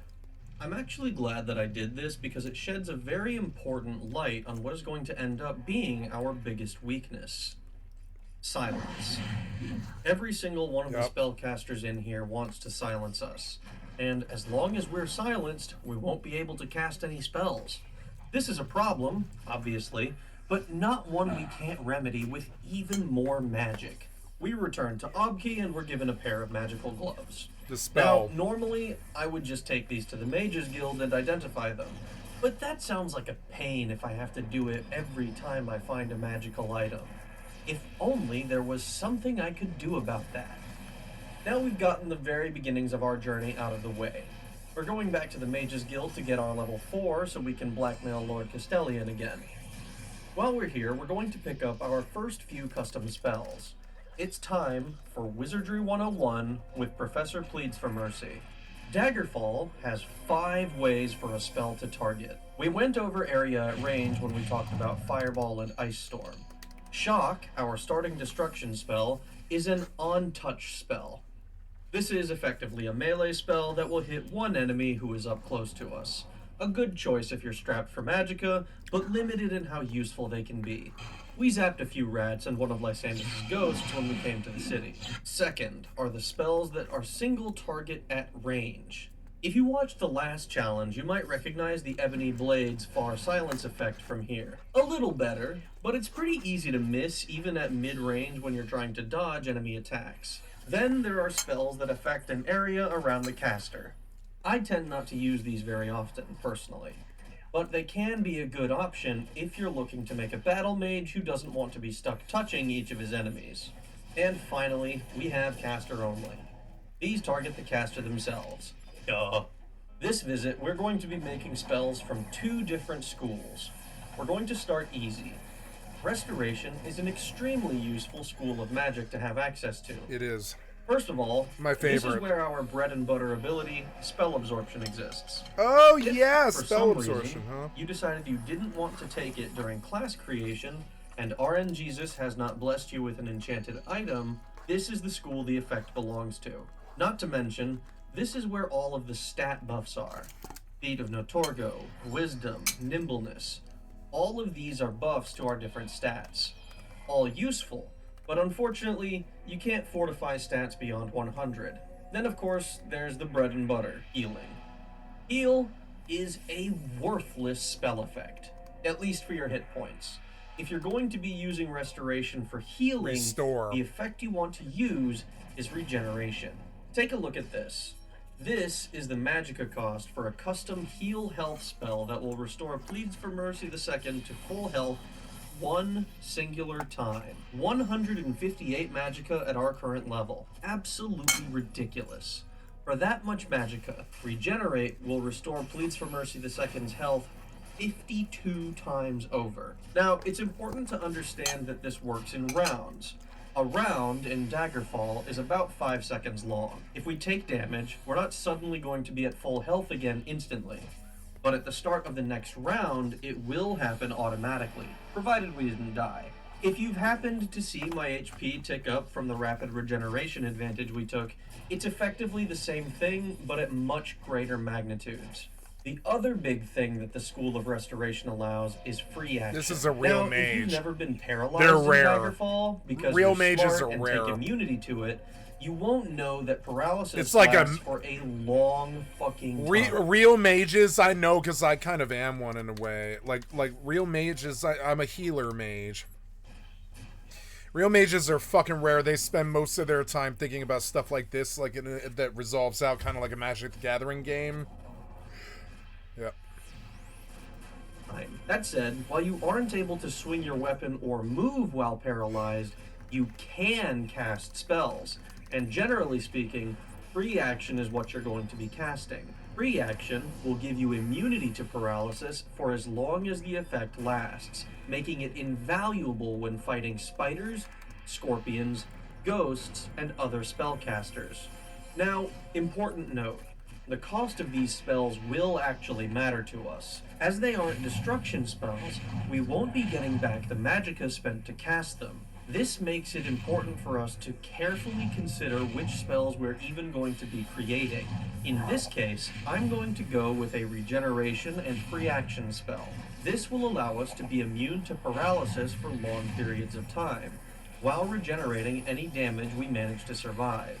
Bleeds for Mercy II may have power, but he is. Do you see how that sounded like a Magic the Gathering thing? Because it kind of is. He's saying that he's got a regen spell that he made himself that also gives you free action, and it ticks like a hot, and every second it frees you from any paralysis or silence or not silence, but paralysis or like webs or slows or weights or gravity or anything like that.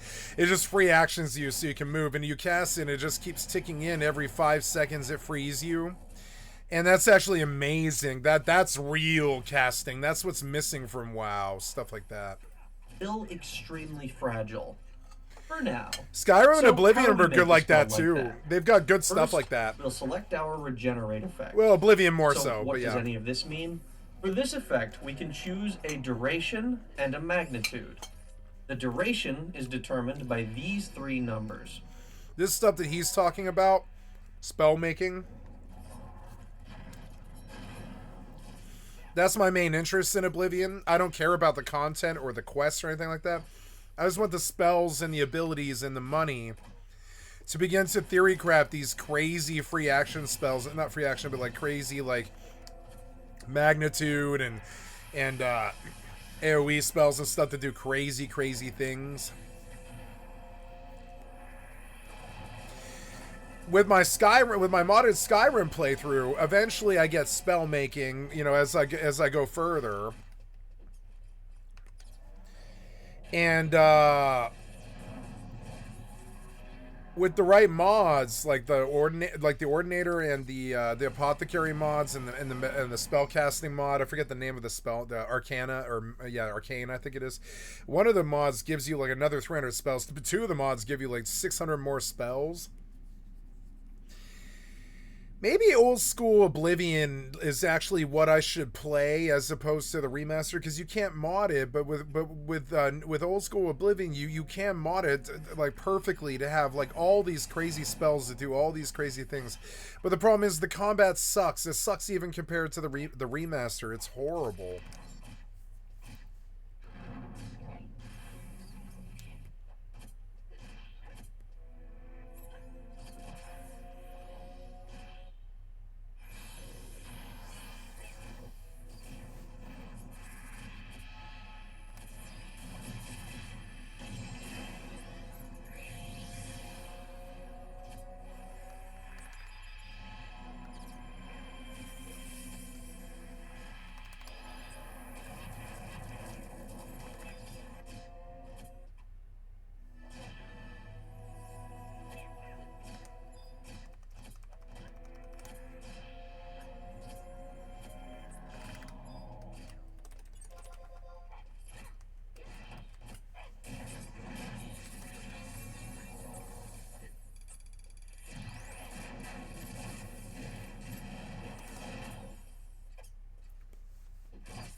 This was such a good, like, meal. I haven't had a good meal like this in a while.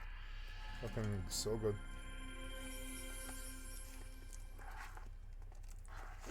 Because I don't usually do gluten. So good.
For simplicity's sake, I've created the spell effect I intend to use, but I'll go over exactly what all this means. The leftmost number is the baseline.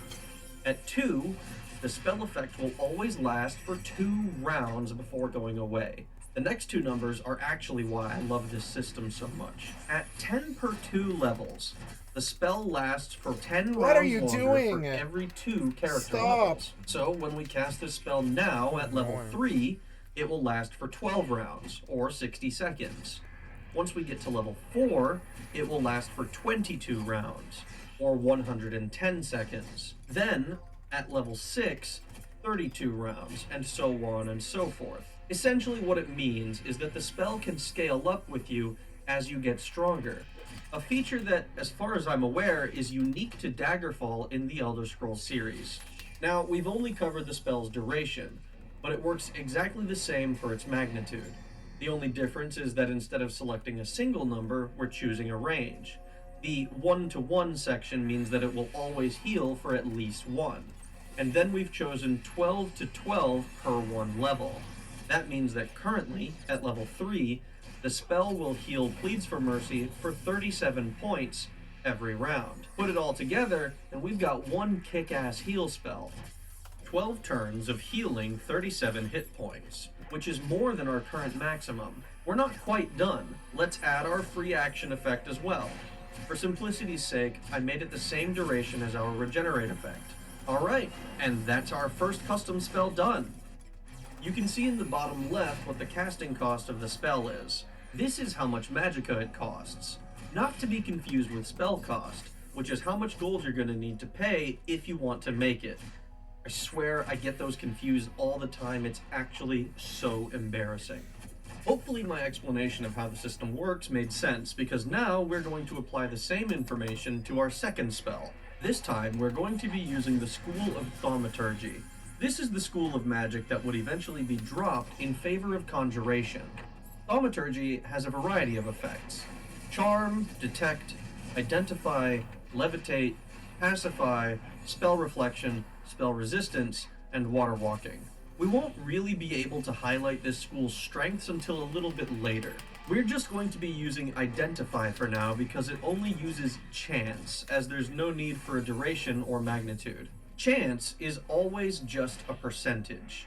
A 100% See, identifies... Daggerfall has a cooler mage system, but the system's a little bit too archaic, and so is Morrowind. Maybe Oblivion Remaster is where I will try to get my true mage playthrough. Staves and spell making, stuff like that. Spell currently Morrowind has a requires more really magicka good than we system. have. I'm hoping they'll remaster that, because that'll be the real master. That'll be the real game.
But the cool thing about Identify is that if you fail, you can always try again.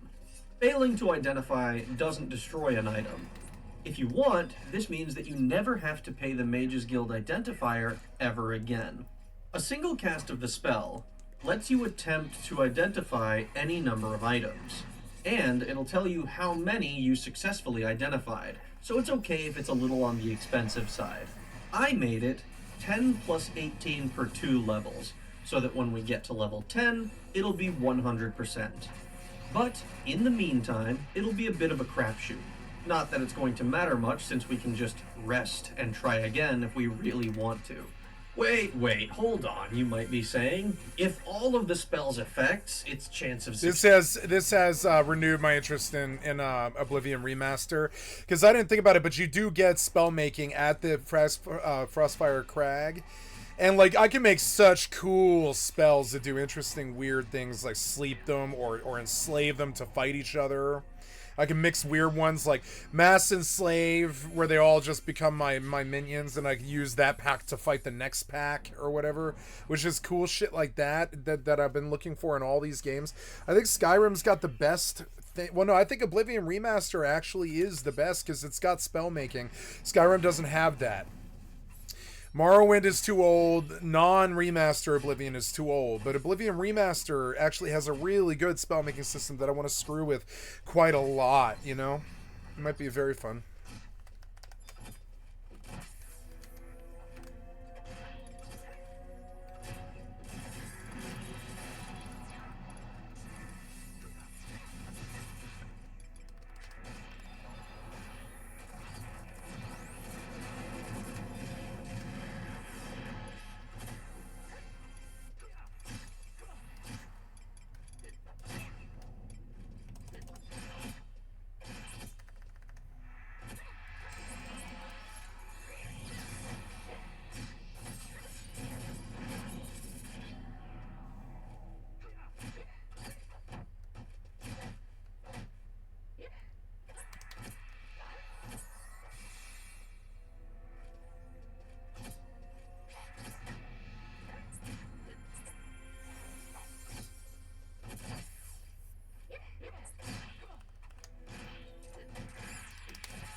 success, its magnitude, and its duration are all based on your character's overall level, then what's the point of leveling your magical skills?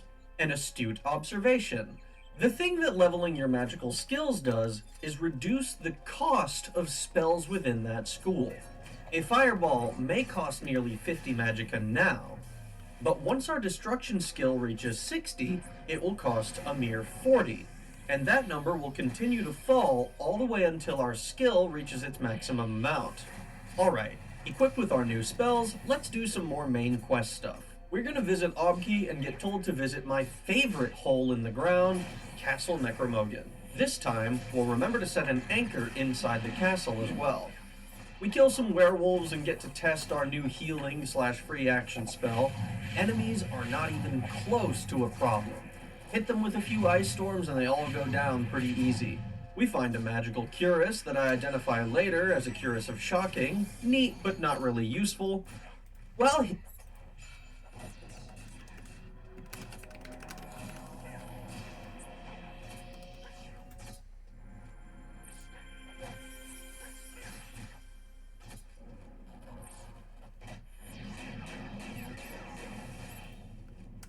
Every mage in Oblivion will have two problems. First, you cast a spell, look at your mana, and it's gone. Oh, what? It's And gone. it's gone. But Yeah, I all got your it. mana's gone, yep. Fix. That's how we can delete everyone, basically. Bro, are you sleeping? Goodbye. And second problem is our enemies. You level up, enemies become stronger, resistant to your magic, but I get a spell for you that will one-shot everyone. Even when enemy is resistant to fire, we will one-shot them with Fireball. Resistant to fire and will take 0 damage, basically lying on the ground. So we are so powerful that we're basically one-shotting creatures who should never take damage from fire. So, it's grade school T-ball versus the New York Yankees. So, hello and Meshas Kings and Queens, it's me, Spot the King, and let's build most broken mage in Oblivion remastered. Good starting race for mages will be Breton, with extra magicka bonus as well as protection from spells. It's really powerful race, but to make our exploit work in Oblivion Remastered, we will start as high end. Yes, we will have this 100 magicka bonus right from the start. Somerset Isle origin, because we will level up endurance anyway, so let's keep our 40 speed from the start. And just like that, our potato fryer has been born. And you don't need to do it, but if you wish to, you can actually walk straight into the door and level up a little bit of stealth. While we're not building stealthy mage today, we're building real arcane dominator. For setup part, we will need a little bit of sneakiness. And with this lovely dance, you can easily level up our stealthy abilities. Anyway, how magic works in Oblivion. Basically, it's completely simple. You just equip a spell, like Clair Voyance, for example, and you cast it with a cast magic button. You don't need anything else. To make it easier in combat, actually allocate spells to different buttons. So now we can quickly switch between them in combat and cast different spells. But that's the first and biggest problem. Spell cost. Yeah, whenever you cast a spell, you use a little bit of magic. And that's one of the reasons why I picked high end. We instantly get 200 magicka, which is basically mana in this game. Now, whenever enemy came, we just throw some fireballs at him, and at the same time, we're leveling our magic skills. By leveling different schools of magic, we can unlock more powerful spells. But again, biggest problem is mana regeneration. While we can use fireballs and one-shot these reds in tutorial level, we definitely need a way how we can cast more powerful spells on more powerful enemies later on. That's where we will get a little bit into exploit category. So that's just in tutorial level. He will help us a lot. While we are not a thief technically, we would really like nice ability to unlock some secret locks. Our security level is 5 out of 100, so pretty low. And instead of unlocking this lock, I will switch my lockpick into any of the locked parts of the lock and just spam my set tumbler button. I will do it for like 1 minute probably, then I exit and ta-da! I get security level 20 already. This will trivialize our lockpicking later on in the game. And if you wish to struggle, if you wish to play this mini game, then definitely don't do it. But I will do it because we need a bunch of cool stuff. Level 50 will be enough. We can finally lockpick this stuff, get some gold, and let's go. So we are out of magicka. How to replenish it? Basically we need potions of sorcery. For now we will need potions of sorcery. We just drink them, we get our magic back, and we can deal with reds again. Again, reds are down. Yeah, goodbye reds. However, our today's character will really rely on some mushrooms. We definitely take every mushroom we see, we'll need them later. Because awesome potato fryer was working at kitchen and he was frying potatoes. He learned destructive magic. Magic so powerful, every guild said no to him. Without ability to join any mage guild, he was forced to build his own fortress and become most feared potato fryer in Wool Oblivion. Okay, a little bit of role playing. Let's fry this goblin. We don't need him, but what we need this mortar and pestle. Yeah, as you probably guessed already, we need a little bit of alchemy today. Yeah, alchemy will be a nice key to make our mage completely overpowered and broken. Now let's finish building our character. So technically when you're doing mage build, Atronach is great sign. It will instantly give us 150 more points in magicka. But here's a problem. We will have no regeneration. Regeneration will be halted. So we will be forced to basically always replenish magicka by some potions and lotions petals. That's something we don't want to have in this build today. Because Atronach was completely broken in previous Oblivion. Because in previous Oblivion you was able to create custom spell with 45 magicka, for example with 50 points, and some damaging spell that will use same point amount. You're basically gaining 50 points, you spending 50 points to cast a spell, and you have unlimited mage minigun basically. In Remastered, however, this trick does not work. That's why our burst sign will be pretty basic and straightforward. The mage. We're just getting 50 more points in magicka. Apprentice also great, 100 points, but we will have magic weakness, 100%. Basically all magic damage we take will be doubled, and that's something we don't want to have as some caster mage. And it's time to choose our class. So it will be custom class with intelligence and willpower as our favorite attributes. Let me explain. Since we can't get unlimited mana with exploits, technically, we will just build character with unlimited mana without any exploits. That's how it works. Intelligence will give us more maximum magicka. Willpower will determine how quickly we regenerate magicka, and it uses percentage-based formula. So by having higher magicka, overall magicka, and high willpower, we will be able to regenerate, for example, like 50 mana every second. Therefore, by casting spells that require 1 second casting time and waste, for example, 50 total magicka, we will have infinite magicka. That's kinda main idea, but we will make it even more broken. As always, guys, as always. Anyway, our main school of magic is destruction. We want to destroy everyone, we want to fry everyone, and inflict some elemental damage, of course, or weaken opponents. To make us even more broken, we will need some lotions and potions. So then definitely we're going for alchemy. To get more restoration of magicka and actually break all boundaries of mana regeneration, we're going with restoration school. Also useful schools is illusion and mysticism. You can level up alteration easily by just using trainers or whatever, and last 2 points in major skills, basically you can pick whatever you like. Just for some quality of life we will go for acrobatics and athletics, but sneak, speechcraft is also like pretty okay to start with. Fire class is ready. Yeah, let's do it. And now straight to Oblivion. That's my third character, but I still enjoying this awesome and gorgeous look. But it's time to become broken. Let's just do it. Come here, my crab friend. Let me fry you. So, first things first. Let's go to Imperial City waterfront, turn 180 degrees, and then to the right. There's Forgotten Shack where we can just sleep and level up. However, if you're new to Oblivion, you don't want to level up every time. Try to level up when you feel you're becoming like powerful, because how game works, basically it scales with you. You level up, and you will get better loot, but also monsters will become a lot more powerful, with a lot more powerful variants of monsters. So in the beginning, just try to stay at level 2, level 3, get things going, and then level up. That's something the game doesn't tell you a lot. So what we're leveling basically and how? Luck is a really weird attribute. It will require you to use 4 points, and you will get 12 points every time you will level up. It will affect a lot of stuff. In reality, it basically boosts all our skills by a little bit, but also it boosts our potions. So luck is something we definitely want to have. If you like me and you believe that luck is really important for our character, then level up with 5-3-1, and you can keep this leveling for the first 10 levels. Then when we max out, we want to focus on endurance to have more health, and then we can go for speed to move faster. And where we will go first? So first of all, we need a bunch of flowers, but not exactly these flowers. So what we will do now, we will establish our dominance upon Imperial City in Oblivion. Look over there, do you see this tower? It will be mine. So yeah, we will start by going into Whitey's stables, and since every mage guild kick us out because we are so powerful potato, Fryer of course, we will just go northeast from this point and climb right to the tower. There's completely no secrets, we just go and climb on top by jumping and going basically forward. Eventually we reach location and we will discover this, so we will have unlocked location to travel here anytime we wish. And here is our new home. Yes, that's our new home, guys. We will dominate Oblivion. Oh, I fried myself. Okay.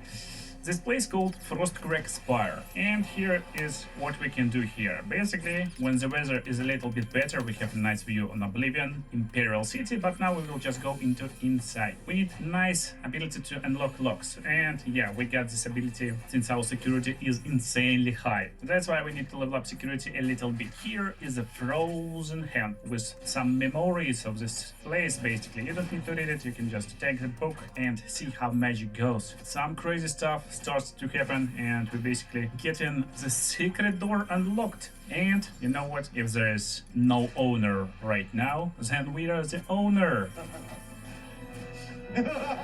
Yeah, that's how it works. Here we will have the Altar of Enchanting, Atronach Altar, where you can create your summons, and Altar of Spellmaking. All Mages Guild kicked our insanely overpowered character, so instead of following their quest line, we will make our own Altar of Custom Spells. And that's not it. We can go right to the vault, and as of right now, there's nothing here, but we will make this vault insanely powerful later. And I will go to Living Area. In Living Area, there's a bunch of plants, pretty sick plants from different biomes. There's a big door with some gorgeous view, as always, but also with teleports to all mage guilds. Every mage guild right now belongs to us, basically. We can get even higher to see even better view of Oblivion. Anyway, here is our problem. We cast spells, we lose a little bit of magic, so we need a way to replenish it constantly. And to do it, we can use different alchemy ingredients, basically flowers and other stuff. That's why we need this mortar and pestle. That's the only thing you need to start making potions. To make any potion, any alchemy stuff, not only potion by the way, even poison, you just combine two ingredients and you will get a bunch of extra effects. Effects we know will be determined by our alchemy level. Just look here, there is a bunch of cool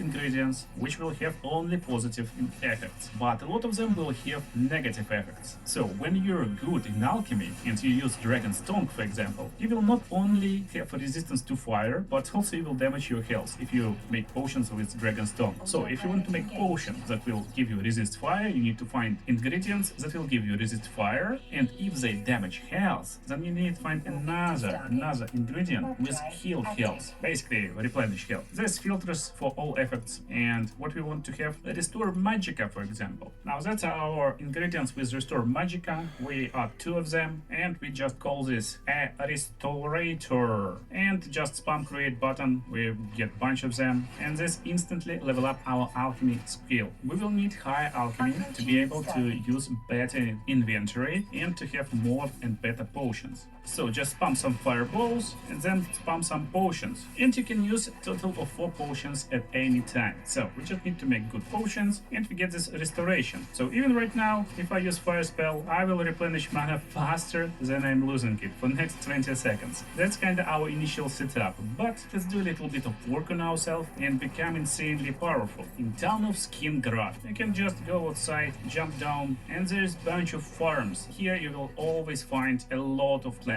We will take all tomatoes, that's what we're doing right now, and they will always regrow after 3 days. So you can just wait 3 more days and you will get even more tomatoes later. That was East Gates, and outside of West Gates there's actually grape plantation. So we also can get a lot of grapes. So like Pokemon, just go and get them all. You don't need to catch them, they're basically waiting for you on these grape bushes. And what to do next? Basically, take a look at our alchemy. It's level 36 right now and 1 force, but I'm just clicking on mortar and starting to allocate grape and tomato potion. And we call it a sell, yeah, because we will sell them all. That's what we will do. We create all potions that we can. And alchemy is already at 46 points. Why do we have different batches of this potion? Because based on our luck, based on our alchemy stats, while we're leveling this stat, basically we're starting to get better and better potions. And we will have not only better effect, but also better duration. And it's time to go straight to Imperial City Market District. Straight to our favorite shop.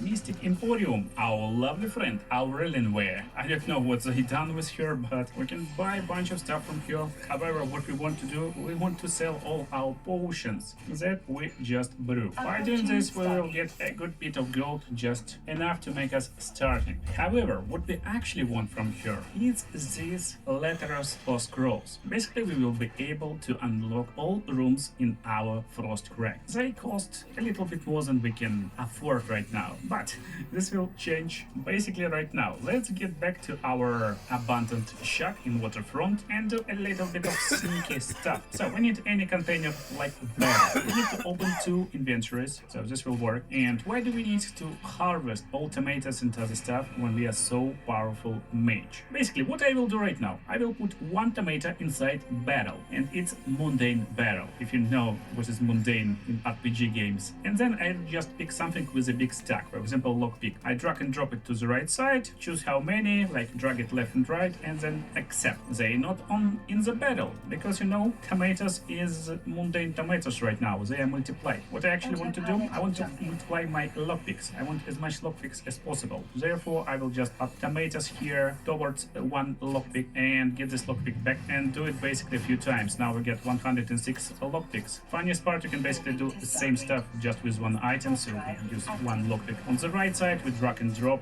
all stack, and then we get double value of lockpicks. So that's basically how you double up and multiply on any item in the game. How much of these items do we need? I would say like a little bit over 1000 will work. Lockpicks don't have any weight, so you don't care about weight, but what we want as much tomatoes as possible. Yeah, we're just ketchup fun. We like ketchup. So we got more than 1000 tomatoes. Now let me check my recipe. Tomato and pumpkin and apple and lettuce will work. So 1 apple will become 1000 apples, just like that. 1 pumpkin will become 1000 pumpkins, and 1 lettuce will become 1700 lettuces. I don't know how to pronounce it in multiple term, but whatever. Now we are a little bit over encumbered by 10,000 kilograms actually.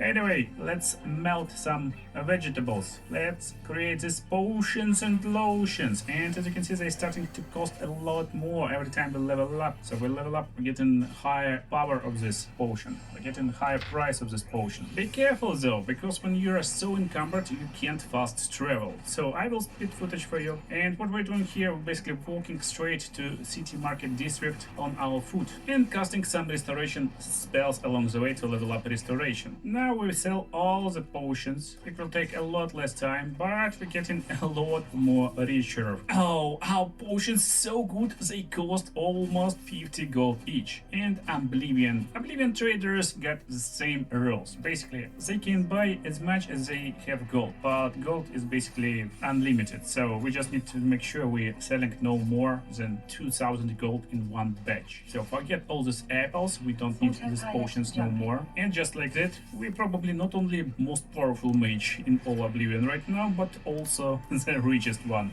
So let's buy all alchemy lab, bedroom area, library area, vault area, letters. Soul gems also pretty useful, and candle boxes. We need 2 of them. Also, at the same time, a lot of traders like this will sell you some spells, and that's what we want to buy right now. So to make most of our powered mage, we will need weakness to magicka, and we're buying this spell. Soul trap is just useful stuff, always get it so you can charge your soul gems. But what we actually want, we want greater fortify intelligence and willpower. power, as well as Magicka will also work. This bro Kalendil also will have a bunch of spells. What we want to have is Flame Touch and Weakness to Fire. You can actually buy all the spells, but we don't need all the spells. Since we are insanely wealthy, let's get few more interesting things in this place. In Divine Emporium shop, we can invest gold in the shop for some reason, but basically what we're looking for is some kind of armors. Most importantly, stuff that we can put on ourselves. And we're looking for something close to our initial setup actually, because these cool robes, hoods will look cool. To become really overpowered, I need to enchant my gear, and you can't wear a robe with other equipment. So what I want to have amulet, definitely taking this. We want to have shoes, we want to have pants, maybe some shirt, and while we can get some enchanted boots, because we're extremely wealthy, we get unlimited gold basically, we need unenchanted boots later. So that's something to keep in mind. One more shop here is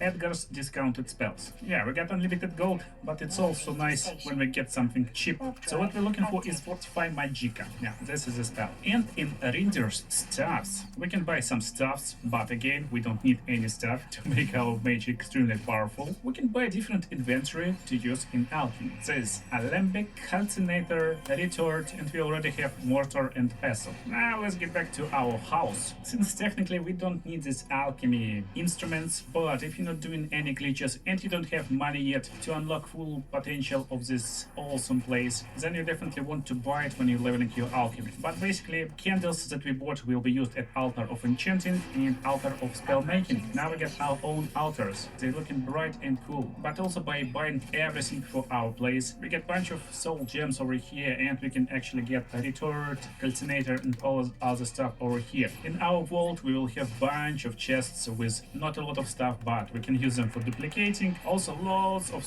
books, some of them as skill books, so we can level up a little bit. But technically we got everything we need. We got 100 alchemy, so we brew best potions and lotions. And most importantly, we get Altar of Spell Making. And what is this beat? So normally you buy spells or spell scrolls. Spell scrolls will require no magicka whatsoever, so you can just use them, apply, you become chameleon, basically invisible mage. But when you buy any spells that you can use, they will have some basic effects. Example, let's talk about some target spells like Flare. Flare is our basic like fire spell, and we're cutting it like that, yeah. But now we can create our own spells on this altar. So that's what only best mages can do, of course, most powerful ones. I will make fire damage spell, and I can create it as melee damage spell, as target spell, target is basically range spell, or self-casted spell. And we can make different duration, area, and magnitude of the spell. Magnitude is basically power, area is area of effect, and duration how much it will work. Make a name for our spell and create it. But it will require you different attributes. Best spell of course will require destruction skill of 100, but also it will cost you a little bit of fortune, and also there is spell cost. So with destruction skill of 42, I can make fire spell with magnitude of 42. It will be target fireball for 42 damage, and that's it. Actually will require 50, so it's another number. So for example, my flare is a fireball that will deal 6 points of damage with a 9 magicka cost, and I will lose a little bit of magicka when I'm casting it, but since we're high elf with high magicka, we actually restore magicka pretty fast too. To show you that loop spell doesn't work, let me just make it like this. We will make Optify Magicka for 5 seconds with 30 points of magicka, and lowest target fireball spell we possibly can do. Make sure Fortify Magicka is on self, fire damage on target, and now loop spell. So we're getting higher magicka, but again it's not used in our overall mana usage, and we're actually losing more magicka than we're gaining. In reality, after Fortify Magicka ends, we even losing magicka. So just look here, yeah, we just lost it. So the spell doesn't work, but we will make unlimited spell. So that's how we do it. Instead of trying to make low cost fire damage spell, we actually will make the most powerful spell we can make, and we can make something around 25 magnitude probably. Now 20 magnitude, a fireball. Yeah, fireball will work. And no extra effects for now. Just like that, I got a lot better fireball that will cost 46 magicka on cast, 5 times more than my basic flare. But look at this powerful fireball. It looks amazing. So we need to make this loop going and not waste all our magicka in few spell casts. To do it, let's just go to Layer Win. And we're looking for best goods and guarantees. The shop. Here is our fearsome enemy, the crab. that will fry just in one hit, of course. He was protecting stink horns, yeah. Stink horns is what we need. There's a lot of cool effects on this plant. One of them is restore magicka, of course. And they should regrow in like near future, of course. But there's a lot of them almost near any other tree. So you can get like full stack over here. Then we will go straight to Skinger. And this time not to steal all the grapes over here, but actually to look for these flowers. Flax. They can be blue, they can be red, whatever, everything will work. We just need a bunch of flax seeds. And there's a lot of them over here again. Look for flowers near the trees. For some reason this crazy dude wanted to fight with me, and as you can see he got burned to ashes with our new and powerful fireball. But we're losing magicka in these fights, so definitely get some flax and continue. But do it only if you want to make everything in a fair way, of course. So here's the trick. Actually all of this cool stuff can be found basically on our garden, in our awesome towers that we own right now. So what we also need, we need these mana blooms. Mana blooms is amazing. Here's why. They give you Leecher, which gives only one positive effect, restore magicka. You can find flax over here, and technically I just need one copy of each, because now we can go down to our vault and duplicate everything with our mundane chests. We just need flax seeds and Leecher. Right now we're creating a battery with Leecher and flax seeds. We're just combining them and we're making a lot of them, like a lot of potions. And this is our completely basic ingredient, completely basic potion. Let's see how it works. Basically, at level 4, with 70 intelligence and 54 willpower, we're already regenerating pretty like nice chunk of our magic, and pretty fast. But with all the potions, look at this battery. Yeah, we're right now affected by restore magicka with 90 magnitude from a lot of battery potions, and a battery potion can be drinked in a lot more than just 4 times. So right now we can spam fireball like that. Basically, as you can see, we are keeping our mana a lot more than we actually can cast. However, don't drink potions when you exit or enter locations. They instantly wear off. Just can go, run, and throw down fireballs. And instead of running out of magic, you know, it's like funny, this guy made a video out of my play style, and he's smart. He's making money off that. But the amount of time that took him is like a full-time job. And I can look at all the other stuff I can do in the meantime. I can keep playing games. I think I'm doing it better. I don't make as much money as him. And I suppose that matters. But, I mean, I don't know. In terms of the scene, I don't think it does.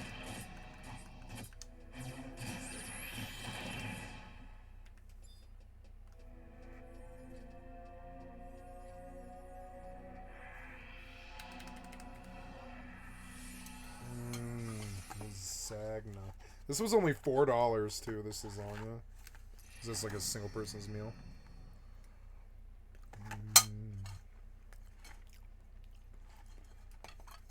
This is more than I've eaten in a long time, but I don't care. It felt good.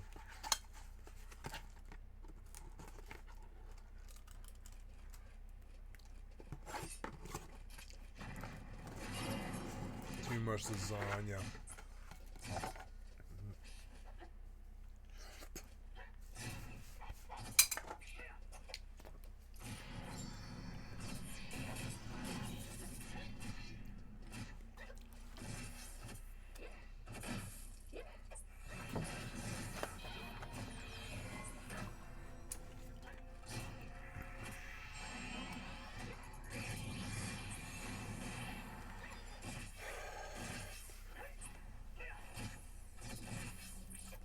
We turn on battery and we can run around and just spam fireballs basically forever without ever reducing our mana. So that's cool if you want to be completely overpowered and insanely cool mage in Oblivion. But right now I'm near Breville and I will just run and swim, and basically we're going east. Since on the right side of this river, when we go far enough, we will meet and see Dragon Shrine with these guys. And you know what? They can eat fireballs whole day. We can increase destruction skill without any problems, because right now we got unlimited mana basically with our awesome potions. They will fall off, but don't worry, just shoot different guys. The spells are so powerful that they can't stand it actually. But hey, we are most powerful wizard in this universe, so why do we waste our time on peasants when we can create insane spell? For example, I want to level up destruction, and we will call it destruction practice. And we're going with dash over here, creating lowest magnitude, lowest duration spell. But normally to level up the spells, you need to hit something. And while a loop with 45 magicka doesn't work to give you unlimited magicka, actually if you do it on self with lowest magnitude and duration, basically they will have same cost. We can create the spell and decube it. Now check, our destruction at level 48 right now. But if I just stay and spam it, we will level it up. So that's basically how it works. And with our insane magic account, with our insane willpower, with our insane battery potions, we can basically stand still and level up like this in no time. However, it will take a little bit of time, because how much magic you will use will determine how much and how fast you will level up. Look at this skill over here right now. Just by casting one spell, we got almost full level 55. And that's where you want your restoration potions.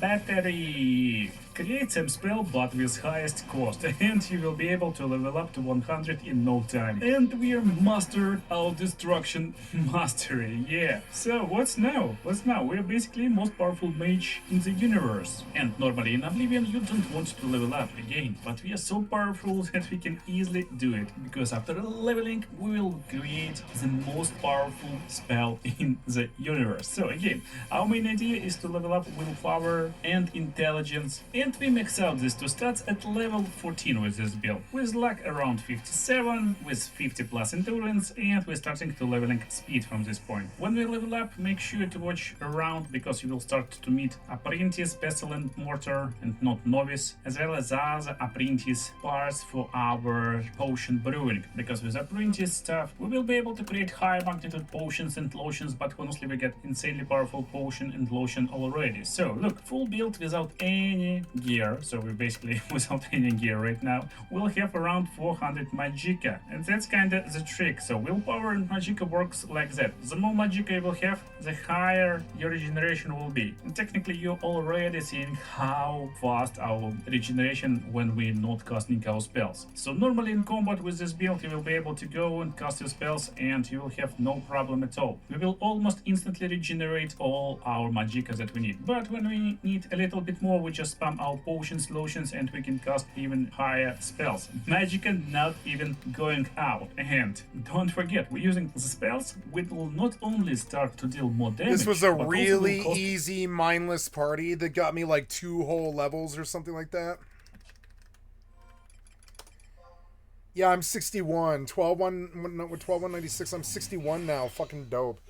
It's 220. I want to cube right the fuck back up again. I like healing, actually. I'm gonna go back up because I'm up for a while. Yeah, I'm up. My schedule's flipped because I have something I gotta do. But yeah. So, yeah. I will flag back up again. Oh, I don't know. I don't think I want to heal again, though. No, I think I will change up. Play, something else. Less. So we can create the most powerful spell in universe. It will be godlike friar, of course, and we're going with fire damage target. I want fireball with 100 magnitude. Yeah, we can do it. 100 point of damage. That's pretty crazy. However, it's actually godlike friar demo. Yeah, it's a demonstration spell. It will require us 80 magicka to cast, so it will look like this. We basically lose a little bit of magicka, but again, it instantly restores. The most powerful spell in the game in our hands right now, but only in terms of damage. Enemies will also scale and become more and more powerful, and this 100 damage spell will be like completely not enough. Look at this, guys. We already can't even damage them with our spell. Yet we can make unlimited mana, we can start attacking them. Still, as you can guess, we're not like super overpowered. At least it doesn't look like we're super overpowered right now. Let's change it. And to change it and become completely broken, that's one of the arguments about why I don't play like him. Is it breaks the game pretty much immediately. The mobs just level with you, and as you hyper level because you're one shotting everything, everything gets out of control. And while that's fun, that is a playstyle, and I've done it a lot before in games. It's kind of an out of control playstyle that borks the save in the end. It's kind of annoying. Be right back.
Infinity Nikki outfits, huh?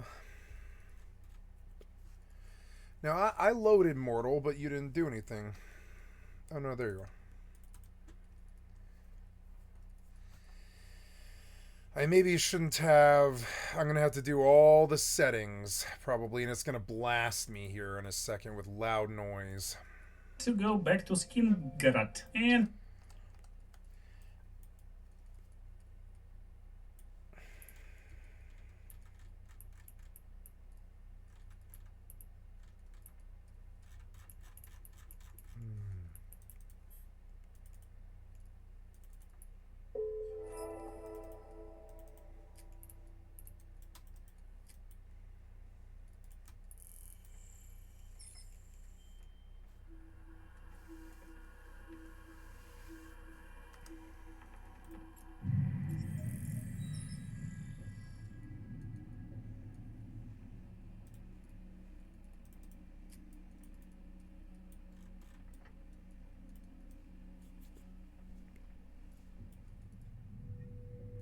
Autopilot engaged.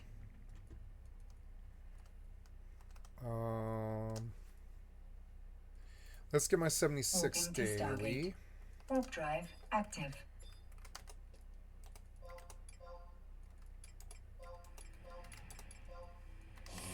I'm gonna go back out to that one zone.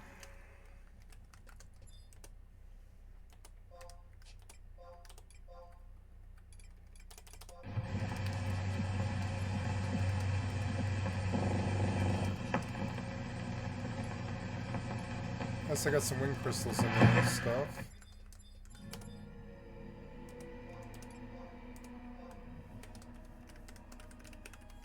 Approaching Stargate.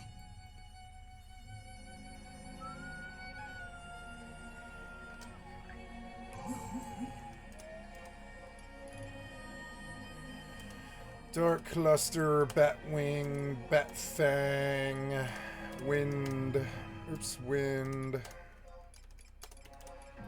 Wind, Wind, Wind, Silver. For now, I'll use up this. I'll send this pack of. Oh no, I'll probably keep that actually.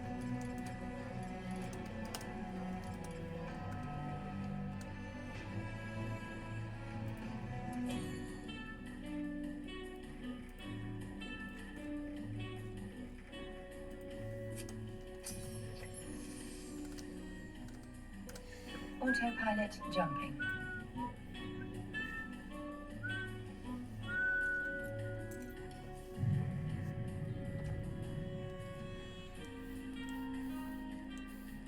Warping to Stargate. Warp drive active.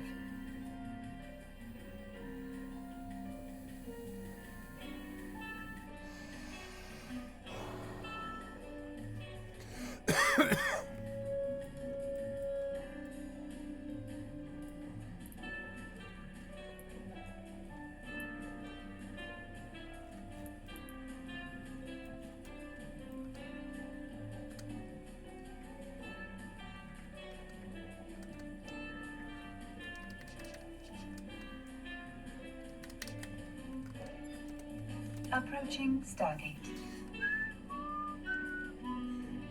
Oh, yeah, you know, that reminds me. I guess I have clusters, and I think I'll probably use them. I didn't even think about that. But yeah, I can make quite a lot of money if I have a steady Thunder Elemental source. 3 silent oil. I'm gonna put these other prisms away. Yes, 3 silent oil. Yeah, there we go. And then, oh, I guess I sold the stack, did I? Oh no, they're there. Yeah, let's go use those. But first, yeah, we have sheep. How's my meds? Gamma. I don't want gamma. How much room is in here? Yeah, gamma. These Serenity rings, I'll sell them. I don't need them anymore since I have the Astral rings. And this thing, and that thing, and that thing.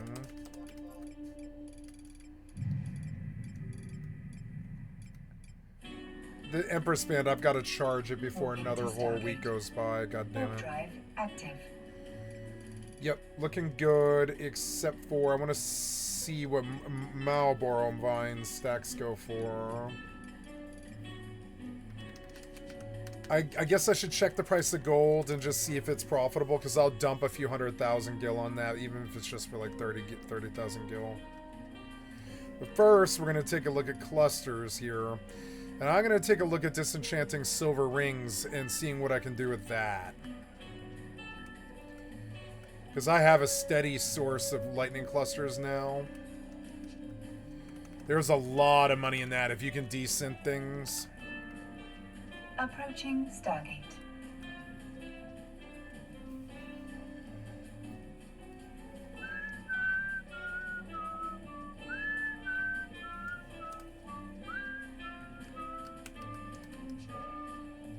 Oh, the bump.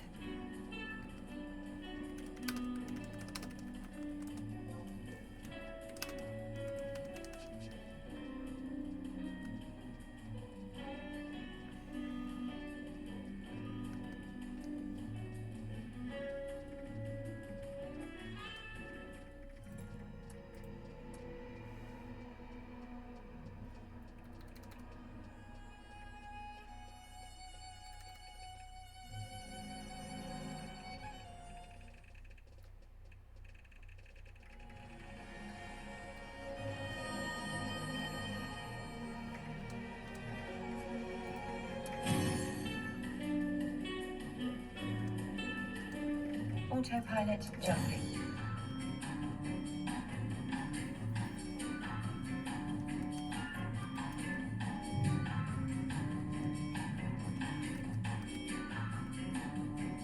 Moving to Stargate. Warp drive active.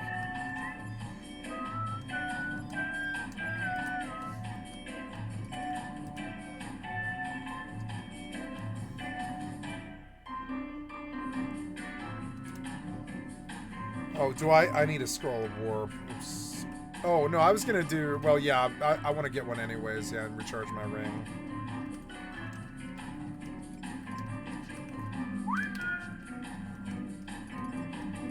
Approaching Stargate.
Autopilot jumping.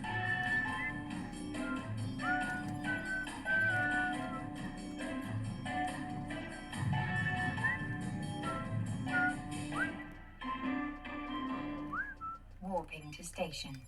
Warp drive active.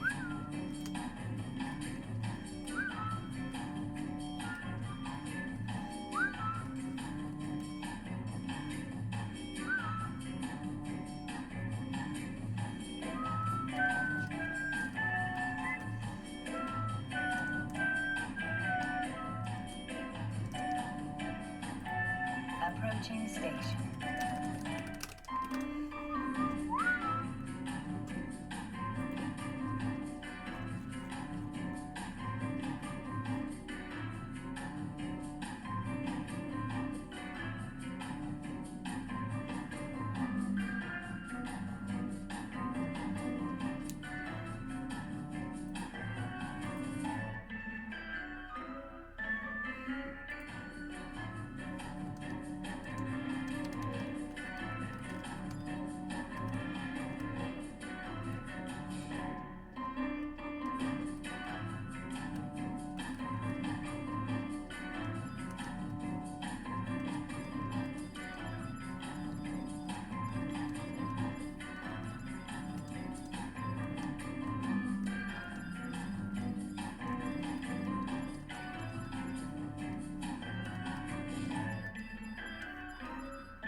Docking permission requested.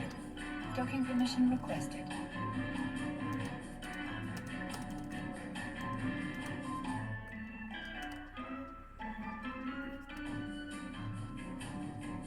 Docking permission requested. Docking request accepted. Autopilot disabled. Waypoint reached.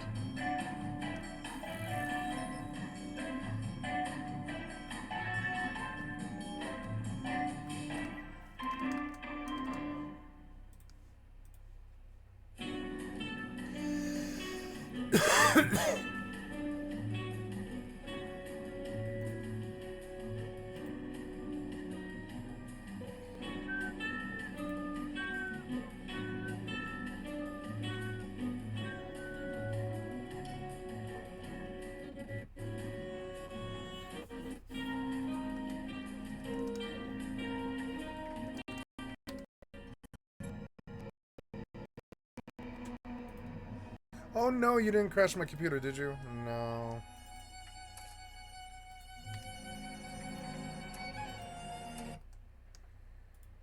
You kind of came close, though.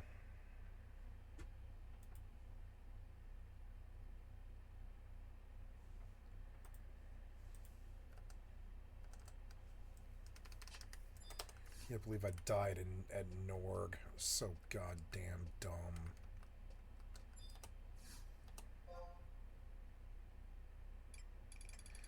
Oh, they're 1250? 1250?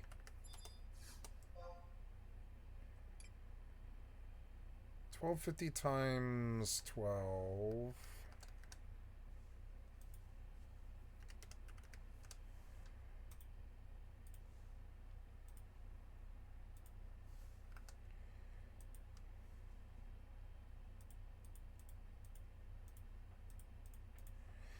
$15K, which is a profit. If you bust, it sucks, but it's still a profit. I can just sit here and just like go all day. I'll buy like 12 at a time or whatever. 1, 2, 3, 4, 5, 6, 7, 8, 9, 10, 11, 12, 13, 14, 15, 16. Then we come and we bust one of these lightning clusters.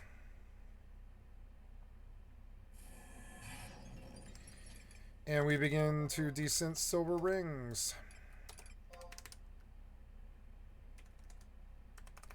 Let's see how much money we can make doing this. We need to go straight to the Mages Guild. Not stealing anything this time, just talking with... I'll just keep, I'll like keep going till I have like 10 stacks of silver and I'll sell. this lovely dude. VG is a cautious. So he sell a bunch of spells. What we're looking for is weak. 15k. If I sell for 18 to 20, it's still profit every time. Weakness to magicka. Also, at the same time, a lot of traders like this will sell you some spells, and that's what we want to buy right now. So, to make most of our powered mage, we will need weakness to magicka, and we're buying this spell. If there is no spell, then we just wait 3 days. I know there's a lot of wiki pages that say it's 24 hours, but in my experience, it's like 3 straight days. Really? You wait 3 days, and this should recharge the shop with extra and more magics. And here we are. After getting weakness to magic effect, basically you need to buy this spell, get this effect, and it will be unlocked on our altar. We can create the most brutal spell in Citadel. So we're going with Godlike Friar spell, and it will be fire damage, target 100 magnitude, so 100 damage. We can do it. But also we will add weakness to fire, target, followed by weakness to magic. What is most important is duration for the spells, or better for this effects, and you want something around 5 seconds. It should be enough. The spell will cost around 100 magicka total. And look how broken it is. We will go straight for Oblivion Gates in clutch. But beware, there will be a lot more powerful enemies this time, because we are level 15 right now and enemies scaling with our power. So what's the catch with our spell? With Godlike Friar, it costs just a little bit more than basic fireball spell with 100 points power. But most importantly, you need to apply effects in exactly this order. So we get fire damage on target, we get weakness to fire, and we get weakness to magic on target. All on target basically. Whenever we hit someone with a spell, even if he got resistance to fire damage, we can completely melt him. Idea is pretty simple. First hit will apply damage and then apply weakness to fire and magic. Then the next hit will benefit from weakness to fire, so we will deal extra fire damage. But weakness on magic will kinda loop on itself, and technically from hit number 3 and 4 and 5 we should have unlimited damage loop, and that's what we will make. So that's already not imps, and Flame Atronach definitely the guy who's resistant to fire spells. So probably they even can't damage this bro, but he already fried. All I need to do is to just aim. Fire Souls is also nice stuff. So let's go straight to Oblivion. These enemies who are normally resistant to fire and will take 0 damage, basically lying on the ground. So we are so powerful that we basically one-shooting creatures who should never take damage from fire. Do I need to actually tell you how broken it is? Because these guys like this will just be melted without any problems at all. So we are completely overpowered godlike fireball machine. How you can buff this build when you're playing yourself? You actually can get some restoration magic, so we're not only doing some damage, but also we can have unlimited health regeneration or brew some better potions that will give us health regeneration also. That's something I would look for. I would also suggest to add some different effects of spells. Don't go for pure fireball. You can easily go with some lightning spells. But yeah, as always, we can make it even more broken than it is right now. And it can be achieved with sigil stones. Get sigil stone, you need to get on top of the tower. But after arriving right to sigil stone, make sure you save the game, because sigil stone will be random. After getting it, just check what we got. And sigil stones is what we use to enchant our gear. They will scale with level, and technically Oblivion thinks that you basically will want to go to this Oblivion plains, fight these Dremoras, and then upgrade your equipment, basically farm here. That's something we won't do. Instead we will load the game right before we took sigil stone, and then we will check what next sigil stone will give us. It may take few attempts, but what we're looking for is Fortify Magicka, or Fortify Willpower also will work. Fortify Intelligence also nice pick. Then of course I'm getting back to my tower, and we definitely don't want to close 10,000 Oblivion gates. We want to close just one, and then just create like 40 sigil stones. We don't need a lot more. And that's why earlier we need basic equipment. Also it's nice to have ring. I don't have ring right now, but that's how it looks like. We're doing our spell, look how much it eats. But look how fast we're getting our magic back without any battery potions. By fortifying all our gear, actually we can have 7 or 8 pieces this with a ring, of course, and amulet with more willpower, intelligence, or magicka. Actually, intelligence or magicka will work better because mathematics just works this way.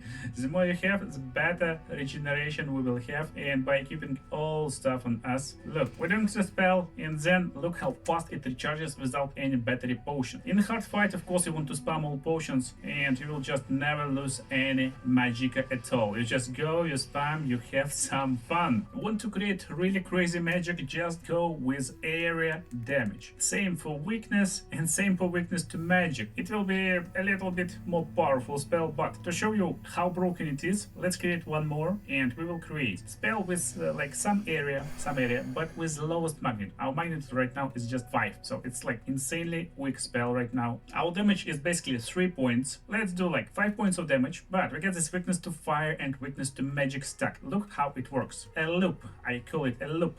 The spell technically should not be even able to defeat basic crops, but let's try to defeat these guys. We get insane radius, and look how it stacks. That's crazy. So that's 3 points of damage against really high level enemies. It's actually almost no damage at first, but then it stacks and it's starting to deal like basically one-shot damage. So just imagine this, we got a lot more damage than 3 points of damage. That's how we can delete everyone, basically. Bro, are you sleeping? Goodbye.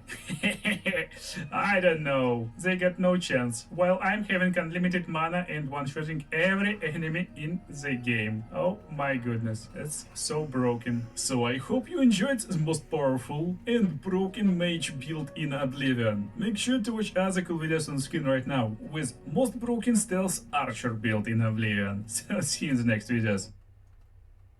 What I really want, I wanna, like, I don't know, 593 lockpicks probably. Yeah, 600 will work.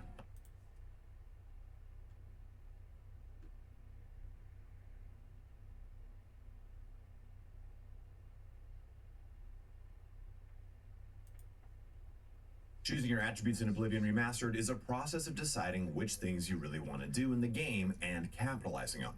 This is true of any RPG really, but what of the mysterious luck attribute? Should you be investing in it? Is it worth it? Why are there so many posts about it that are over 10 years old? In this video today, I want to help you understand the luck attribute and if it's worth it in your playthrough by showing off what it benefits to and if you need it. If this is your first time on my channel, the way I do things is by uploading the knowledge in my videos. So with that being said, let me give you the down and dirty of how luck works. Luck adds a bonus to your skills, but it's not a flat 1-to-1. Essentially, for every 10 points of luck over 50, you get 4 skill points added to all of your skills. So if you have 60 luck, that then gives you 4 skill points to everything.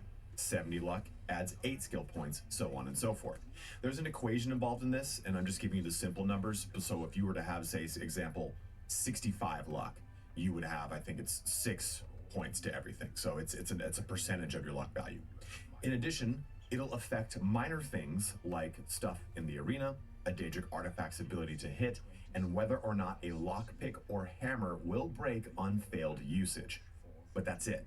Despite what many have said, luck unfortunately has no effect on loot found in chests. This has been tested and checked via the game files over the last 20 years. In my opinion, luck is one of the strongest stats in the game.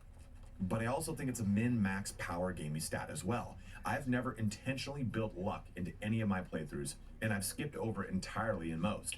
I've beaten the game just fine, and I'll continue to do so. I'll explain how those skill points work, but they're not true skill points either. If you love investing in it and plan to do so, I encourage it. But if you're new to the game and wondering if you should re-roll your character because an article or a Reddit post said otherwise, definitely not. This is an open world single player RPG. Play this game however the hell you want. This video is meant to arm you with the information so you can decide if luck is how you want to play, or if it's just analysis paralysis from the internet's constant need to min-max. Play the game you want, not what the internet tells you to. But that's a too long to watch this entire video. And if that's all you wanted to know, please feel free to shut the video down. I want to be respectful of your time.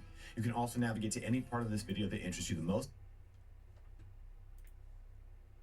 There are a whole lot of really powerful secret items hidden in Oblivion, and it remains that way in Oblivion Remastered. How about the Bands of Kuang Lao? These things give you 25 whole points towards hand-to-hand combat, which is absolutely bananas for a piece of armor that you can get immediately after starting the game. Well, technically. Come over to the arena, a very good location to check out early on anyways, since it's probably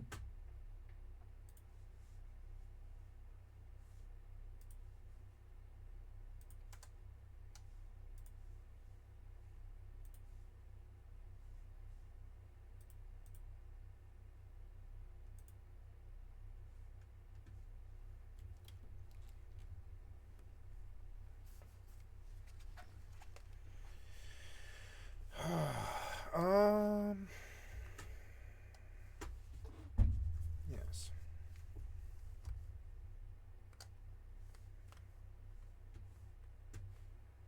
I love my life. I'm doing so good. Even after that hardcore loss, I'm still doing so good because it's all in the mind. It's all like it's all in your mental as to how good you're doing with things. It's funny. I'm doing so good.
the best way to make some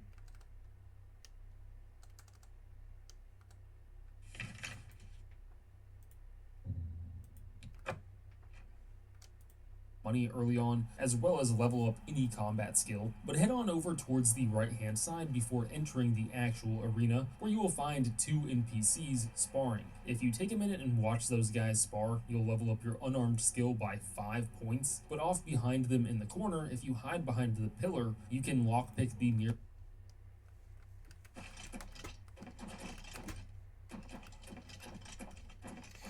I remember this brief, like vaguely.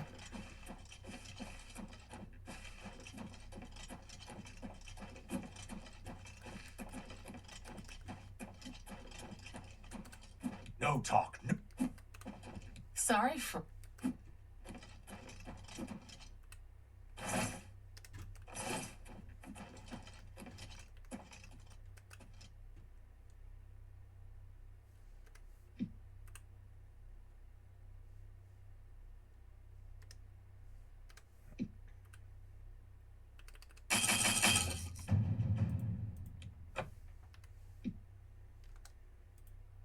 nearby crate to grab the Bands of Kuang Lao. This is the only way to get this piece of armor, so if you're going with a nice peaceful build and are someone who doesn't resort to thievery, sadly you cannot grab them. But if lockpicking that chest feels like too much work, since I think it's a very hard lockpick, and I'd be there all day long trying to use an ordinary lockpick for it, you should grab what is possibly the most useful item in the game, the skeleton key. An unbreakable lockpick with unlimited uses. So if you think, oh great, now I have an unbreakable lockpick, but I still need to spend 3 hours picking some of these locks, think again, because the skeleton key allows you to spam the auto attempt option until it works. This makes what is possibly the hardest lockpick minigame into one of the easiest. To get the skeleton key, the sad part is you need to be level 10. This is when you can come all the way down to the southern portion of the map in Cyrodiil, in Blackwood, just to north of Leyawiin, to the Shrine of Nocturnal. Speak to the shrine and then she will send you on a quest to find her Eye of Nocturnal. Now you could follow the quest. If you don't want any spoilers, just go ahead and do this quest yourself. But what we could do is just go straight to the Eye without having to do any part of the investigation. Just head down to the coast at the southern...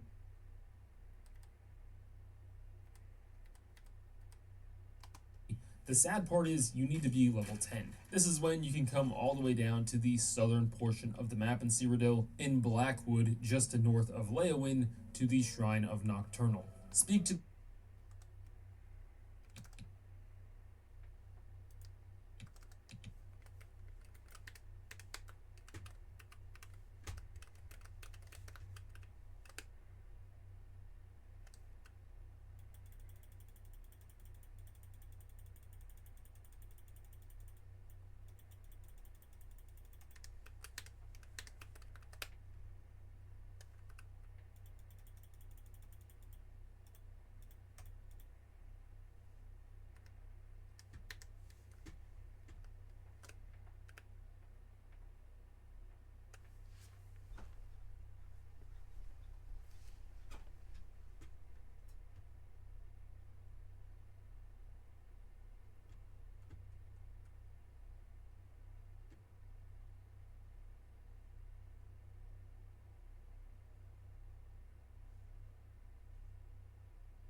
May I help you?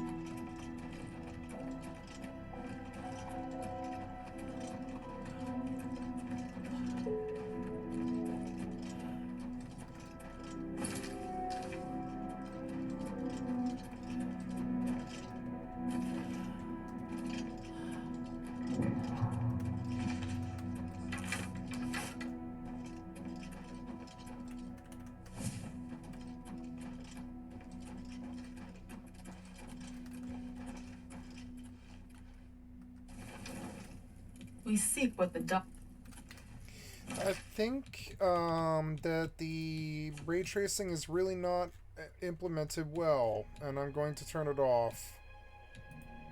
Entirely off. To see what kind of frames I can buy.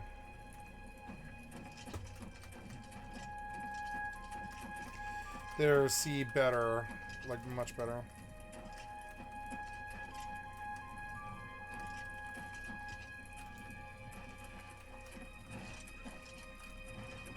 Like, I don't even think it can handle medium, frankly. I'm gonna get off that. Like, I want frames. Because my main thing about this game is the combat.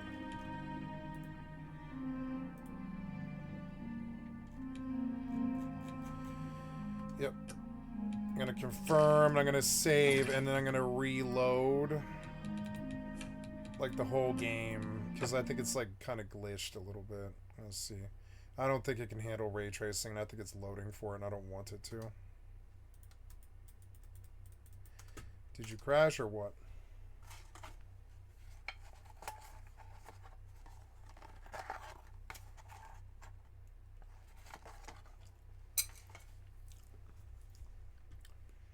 New update.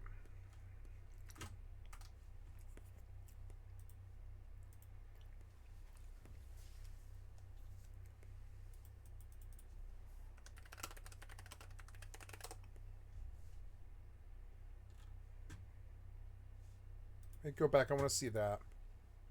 In Oblivion Remastered, a variety of features were changed compared to the original release. So yeah, like, let's see if there's anything I don't know.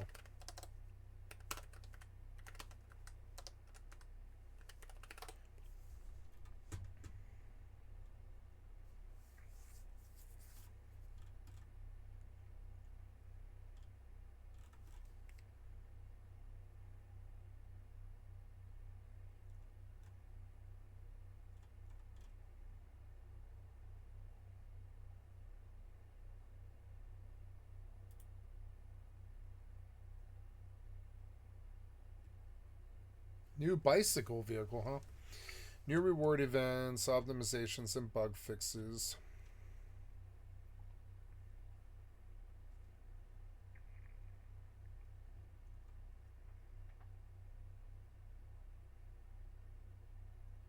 I don't need that in Once Human.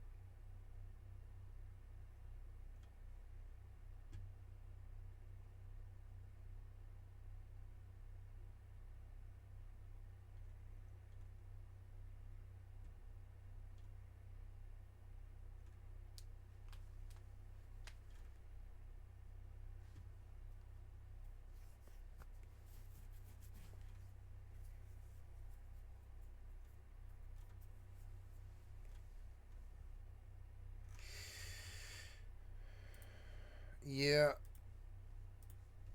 even if you've played the original version, some stuff's just different now, including some aspects of balance. Originally in Oblivion, strength determined all of your melee weapon damage. It was pretty straightforward, just increase your strength and you'll hit harder with all of the melee weapons. But now, in the remaster, both daggers and short swords were instead moved to get damage from agility instead of strength. This being a pretty big balance change, as bows also get damage from agility. The bow-dagger hybrid build meta is definitely here. Daggers are honestly pretty good in this game. game. A really big change for some of you, like if you already played Oblivion and were playing around this, fatigue no longer negatively impacts damage. That feature was just flat out removed from the game. Originally in Oblivion, the lower your fatigue or stamina, the lower your melee weapon damage. But no, that's just no longer a thing with the remaster, so you don't have to play that way anymore. But we also got some new additions as well. Based off how high your endurance is, you'll now automatically start regenerating health after combat, and this happens fairly fast. This being a huge quality of life improvement over having to spam minor heals to get back to full HP. Lots of the skill perks also got changed. In Oblivion, you unlock perks by progressing skills. Previously, most of the cool new abilities would unlock at level 50, but now many of these have been reduced to level 25. So, with relative ease, you can unlock things like dodge by hitting level 25 in acrobatics as opposed to level 50 like it was in the original. And in fact, you can get this almost instantly, even from the very start of the game. Just find a low object to jump under, and literally in a couple of minutes of jumping, I was at level 25 and then had the dodge ability fully unlocked. And dodge does really open up combat. It was reworked for the remaster, and now you can dodge in any direction, and it makes it great for countering. But just overall, I found it made combat a lot more interesting and dynamic. And in a similar vein, headshots with ranged weapons seem to be a thing now, at least somewhat. So if you've never played Oblivion, you've probably been targeting heads anyway. I think most modern gamers just do that. No, I think only skeletons. But I think skeletons have a weak headshot, yeah.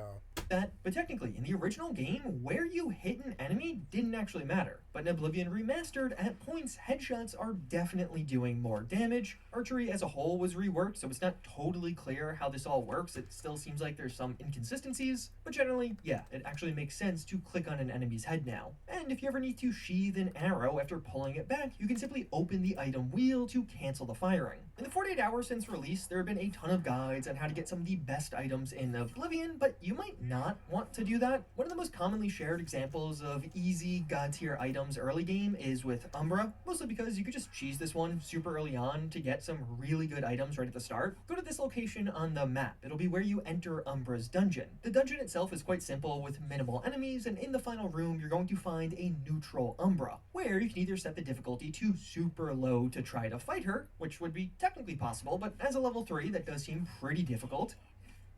And instead, what many are finding is easier is just run away. Umbra will chase you as long as you hit her at least once, and make sure you do that, and continue to chase you even out of her dungeon and just follow you as far as you can go. Once you know it, right after leaving that dungeon, you can see that Imperial City is just a short run away. So basically the strategy here is just run to Imperial City with Umbra chasing behind you, and as you do eventually get into the city, you can just have some of the local guards finish her off for you. You can of course help in this fight, but just be very careful to not hit a guard or you could end up screwing all of this up. And then, yeah, from literally 30 minutes into the game, you can have some of the very best gear in the game. And honestly, Umbra is one of the few weapons you should actually do this with. Unique loot in Oblivion scales with your level. So which level you are when you get an item, particularly a unique item, will dictate its stats. So if you're a higher level, you'll often get a better version of that item. So as a simple example here with Chillrend, claiming it at level 3, I get a far worse version of this sword compared to claiming it at level 25. A lot of people here focus on the damage, and while, yeah, it jumps from 3 to 9, as well as the value skyrockets, damage is going to scale as you level up anyway, so that's honestly not even the biggest consideration. The really important stat are the effects on that unique weapon. This level 25 Chillrend is dealing 4 times as much frost damage per hit, and weakening enemies nearly 4 times as much towards that damage. The way this works is there are level ranges that items can spawn in. So if you're grabbing a god tier piece of loot at level 1, 2, or even 3, you're just going to be getting the worst version of that loot. And Much if you wait better. a few more levels, you'll probably get a better version, and so on and so forth. Frames Since are Umbra's fixed. unique ability is only ever downloading souls to soul gems every 2 minutes, it doesn't matter when you get it. There might be some slight damage variations as well as its value could evolve, but the unique effect will always be the same, and Umbra will always be pretty powerful. But when it comes to just about every other item, even including some of Umbra's apparel, make sure it's actually worth grabbing early into the game. If you've been having issues with performance in Oblivion Remastered, you might be making it worse accidentally. There seems to be some kind of bug that causes instability and can even make your FPS lower after changing your graphics settings while loaded into the game, as opposed to doing it from the main menu. So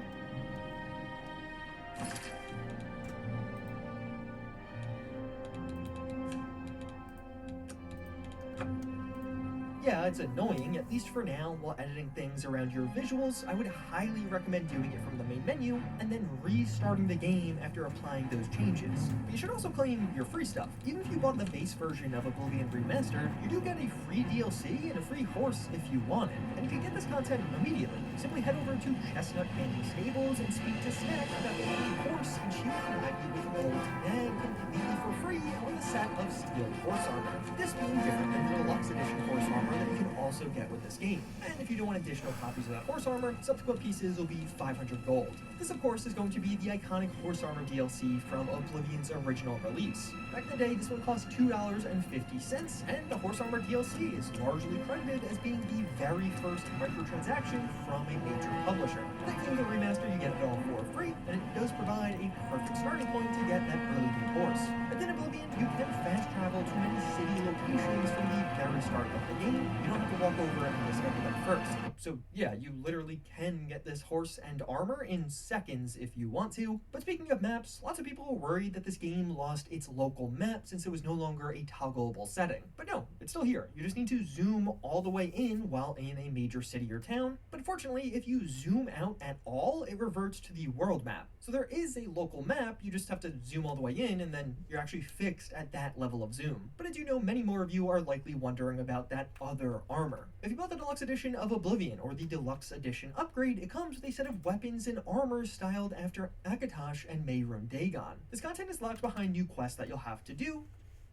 To get the Akatosh set, you first must close that initial Oblivion gate, literally one of the first quests in the game with Seed to Kvatch. But after completing that quest, you'll find a priest named Ilav Dralgoner at Kvatch, who is going to trigger the completely new quest known as a Wound in Time. This not actually being from Oblivion at all, and being newly added to the remaster as a way to get some of these new items. And the quest itself is super simple. It's just a linear dungeon to clear, although halfway through you do need to return to the quest giver and then go run all the way back to the dungeon to actually finish it and enter into its final stages. But otherwise, yeah, it's just one dungeon to clear. Even after the quest, you don't actually get the items or armor deposited into your inventory, and instead you'll have to go up to this NPC and ask for them. Talk to Ilav about equipment, and here you can get an unlimited quantity of those weapons and armors, which I think is a pretty great addition. They have no gold value, so getting an unlimited quantity isn't an issue, and as you do level up your character, as we just talked about, you can return to this NPC to constantly get a better version of that item, assuming you actually leveled up enough. But conversely, if you instead want the Mehrunes Dagon set, you need to head to the Imperial City, and even more specifically, the Talos Plaza district. Right next to this big dragon statue, you can find a Mythic Dawn pamphlet that will trigger the start of the quest Burning Trail. This quest is a lot more hands-on. The various quest stages will lead you to a certain location, but then once there, you'll have to look around to try and find the next pamphlet. And you'll have to do that several times over. With Oblivion Remastered, Bethesda implemented the Clairvoyance spell. You have it unlocked automatically right from the start of the game, and using this one will show you the path to objectives, which can be incredibly handy while playing this quest. But eventually, this will lead you to Bravel, where you must persuade an NPC that you are a part of the Mythic Dawn. Things work differently in Oblivion, so when the dialogue option fails, like just nothing will happen as you try and go through it, you have to click on the persuade and actually increase your standing with this NPC through the minigame. And after successfully doing this, you will be tasked with attending one of the Mythic Dawn meetings. In the end, you are left with the ability to summon Mehrunes Harbinger, who does have the ability to give you all of the equipment via dialogue as well as an unlimited quantity of it, just like the other NPC.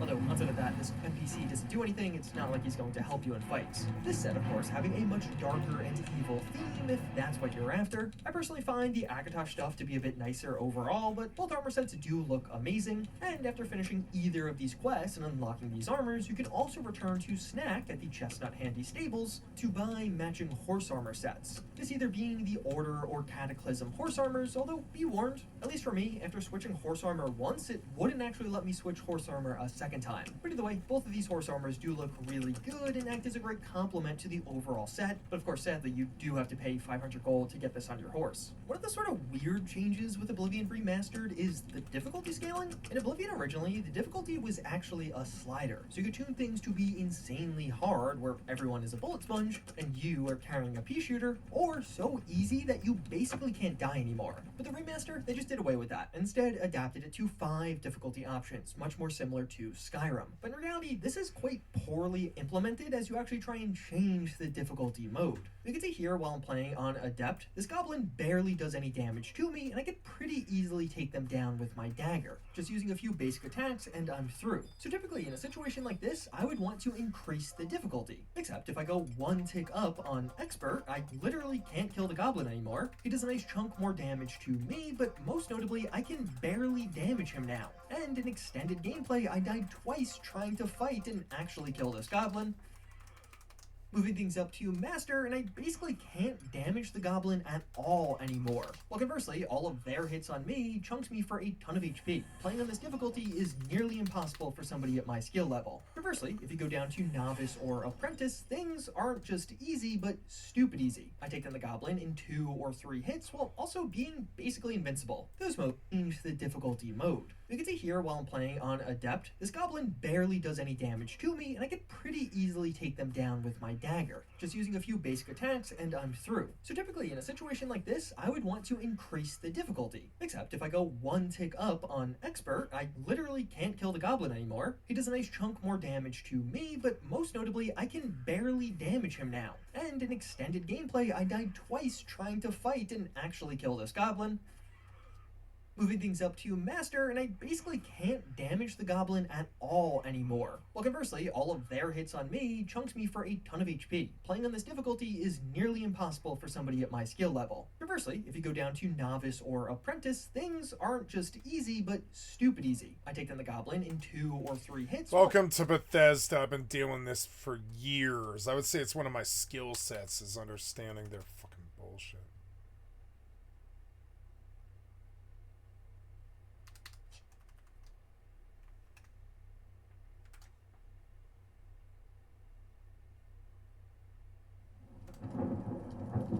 Maybe I should go hunt Lizzie. I don't know.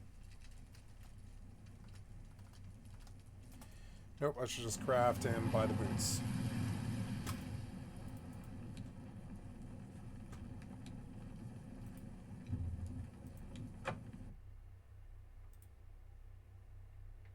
Chicken jockey. How did I get to level 12 so fucking fast without cheating or whatever? I'm doing a little bit of cheating here because I want a couple of good weapons, honestly, because like I don't do enough damage, really.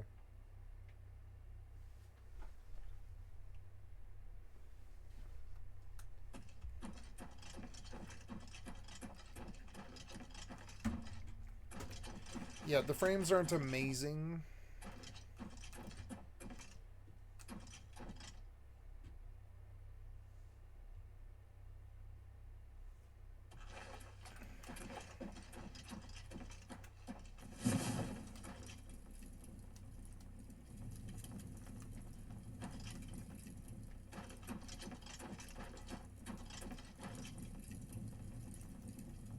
Night among the strangers. Secrets in Blackwood, just to north of Leyawind, to the Shrine of Nocturnal. Speak to the shrine, and then she will send you a quest to find her Eye of Nocturnal. Now, you could follow the quest. If you don't want any spoilers, just go ahead and do this quest yourself. But what we could do is just go straight to the Eye without having to do any part of the investigation. Just head down to the coast at the southern portion of the map at Topal Bay's Tidewater Cave. But the Eye has seen them.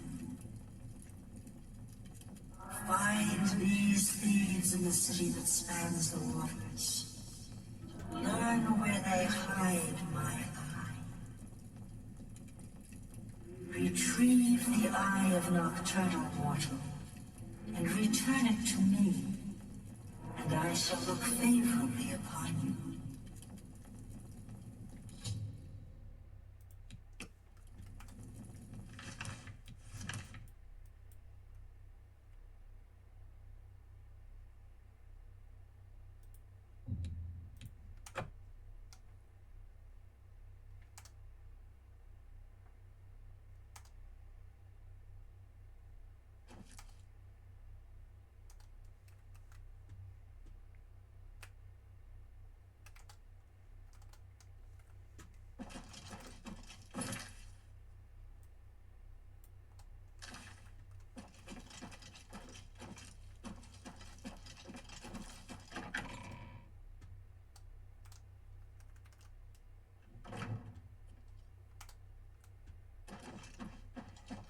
It's you. Hi. I'm in a castle. I didn't want to come in the castle, no. Hail.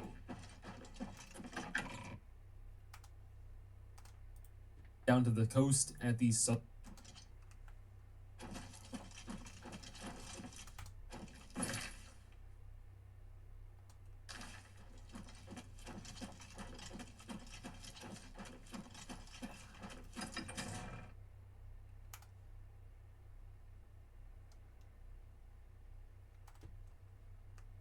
How do you do?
What?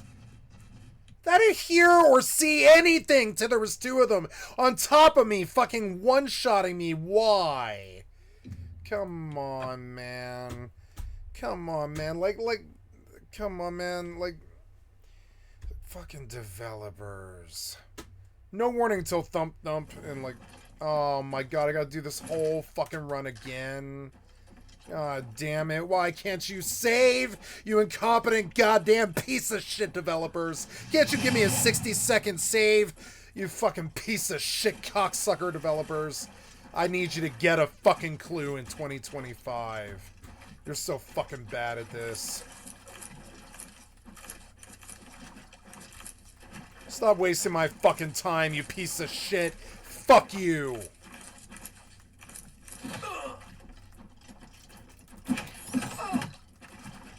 This is why I play MMOs, because you can't jack my time there as much. You do jack my time more, but I mean, it's all voluntary, right? You don't jack my time by forcing me to reload all the fucking time for no fucking reason. So stupid. I like quick save and quick load or whatever, it's fine. But also, can't you save me every 60 seconds? I don't really see why you can't fucking give me an autosave. You're fucking bad at what you do, piece of shit developer. You made a lot of money. I consider it theft. You guys fucked us all of our lives is what you actually did. Piece of shit developers.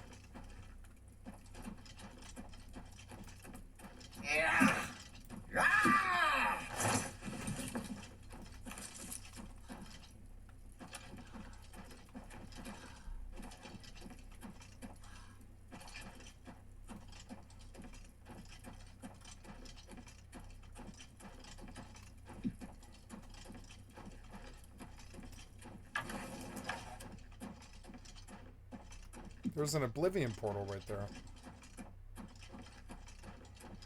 Nice.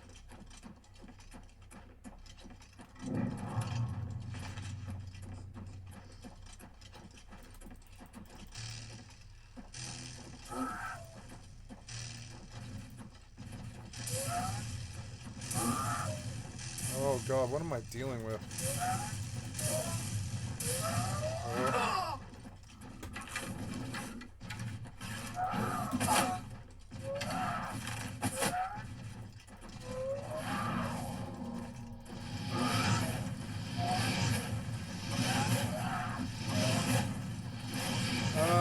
Fucking tree stumps. God damn it, it went right through him. Come on.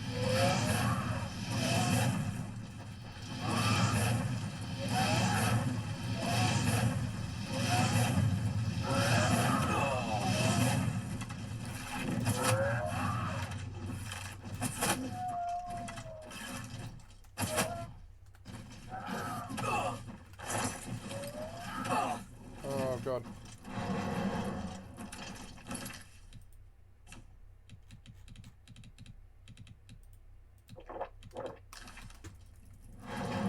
Please move, please move. I shouldn't have to beg, you piece of shit developer. Fuck you.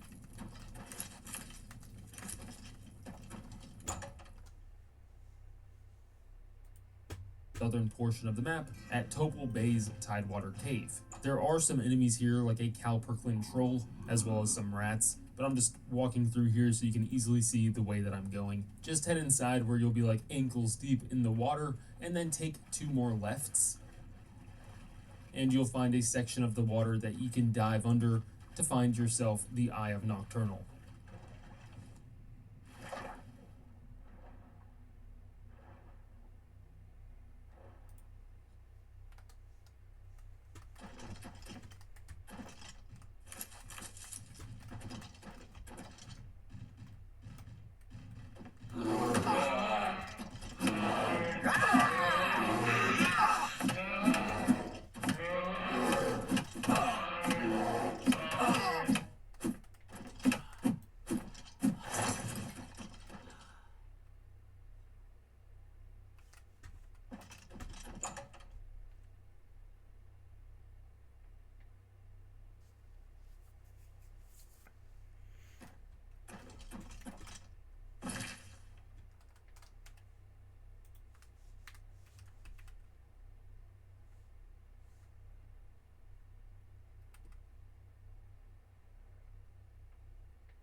After you grab that, you can return.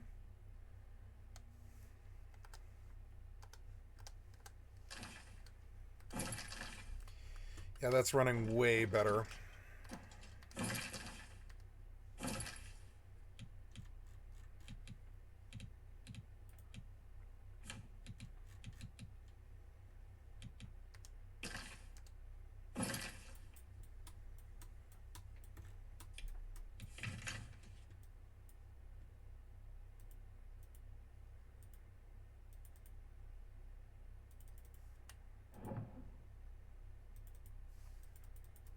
Oh, I can't fast travel.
What do you mean, enemies?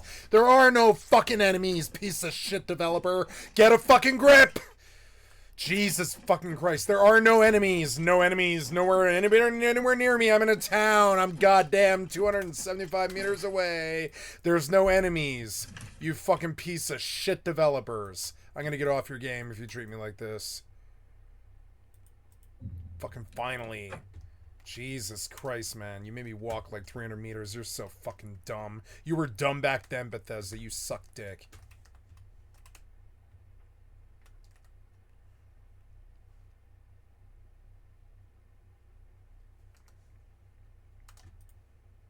To the Shrine of Nocturnal, where you can give her the eye, and in turn, she will give you the skeleton key. Ooh. Yeah, that's like one of my least favorite parts of the game, definitely.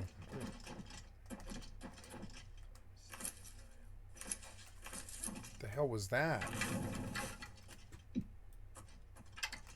Ah.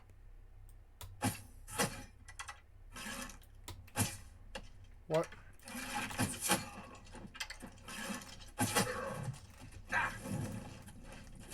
That the best you can do? I'll hack you to pieces. Show me what you've got. Don't feel bad. No one lives forever.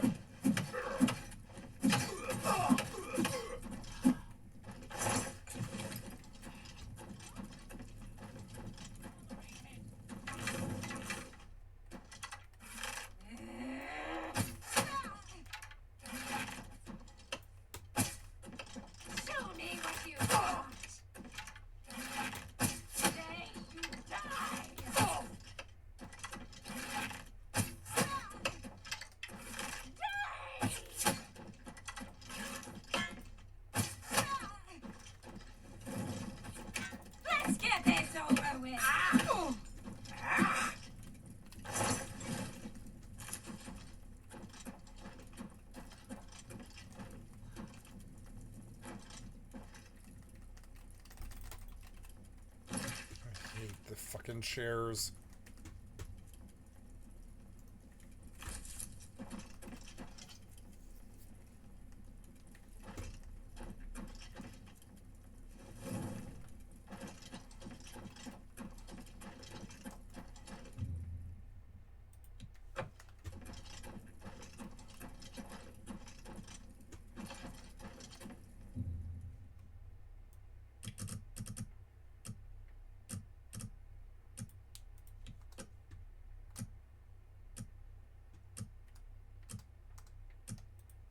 I wish you could get this thing earlier, but I guess it would be pretty overpowered because even waiting till level 10 makes it just insane.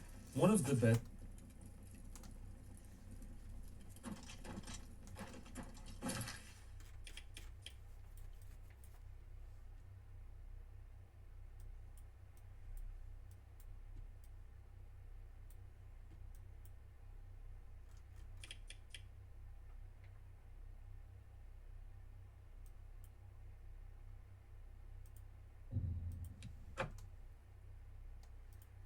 Best bows in Oblivion is Frostworm's bow, and this remains possibly the best bow up until you get to around level 20 or so. Up until that point, it is the highest damage dealing bow and also does frost damage. The thing is, you would probably never come across this thing unless you knew what you were looking for.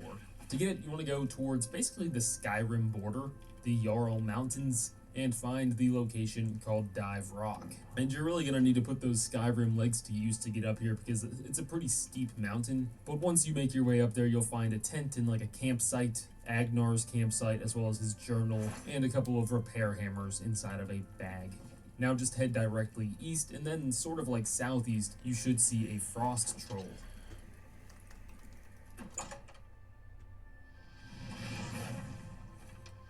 What we need to do is give that guy the business, take him out.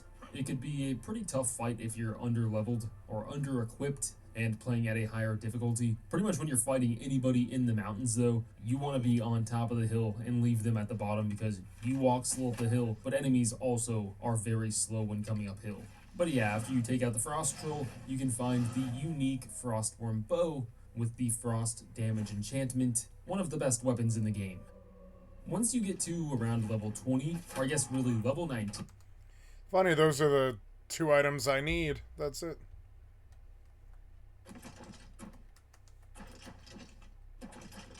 I thought when I came to this video, I was like, this guy might have what I need. I don't want a whole lot. I just want those 2 items. That's it. Oh. Now, you're not...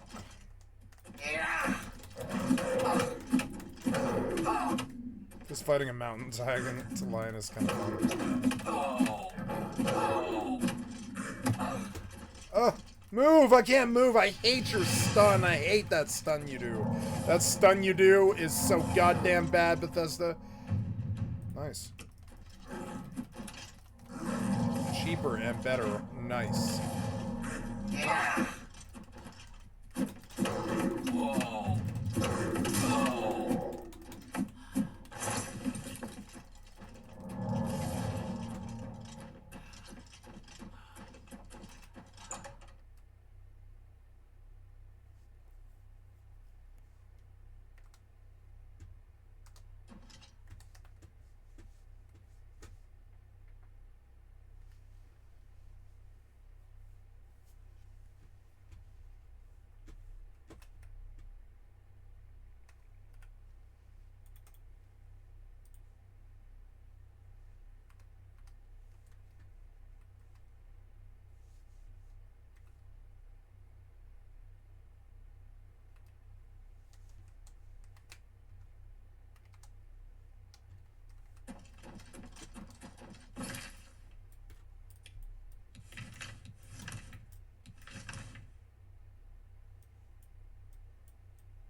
This game is not optimized. I think I would like to come back and play it later when they work on it. Because it's, yeah, like, it's not where it should be right now. But it's close. So there's no well here for this one for some reason. Maybe it's inside, I guess. We'll go explore for a minute.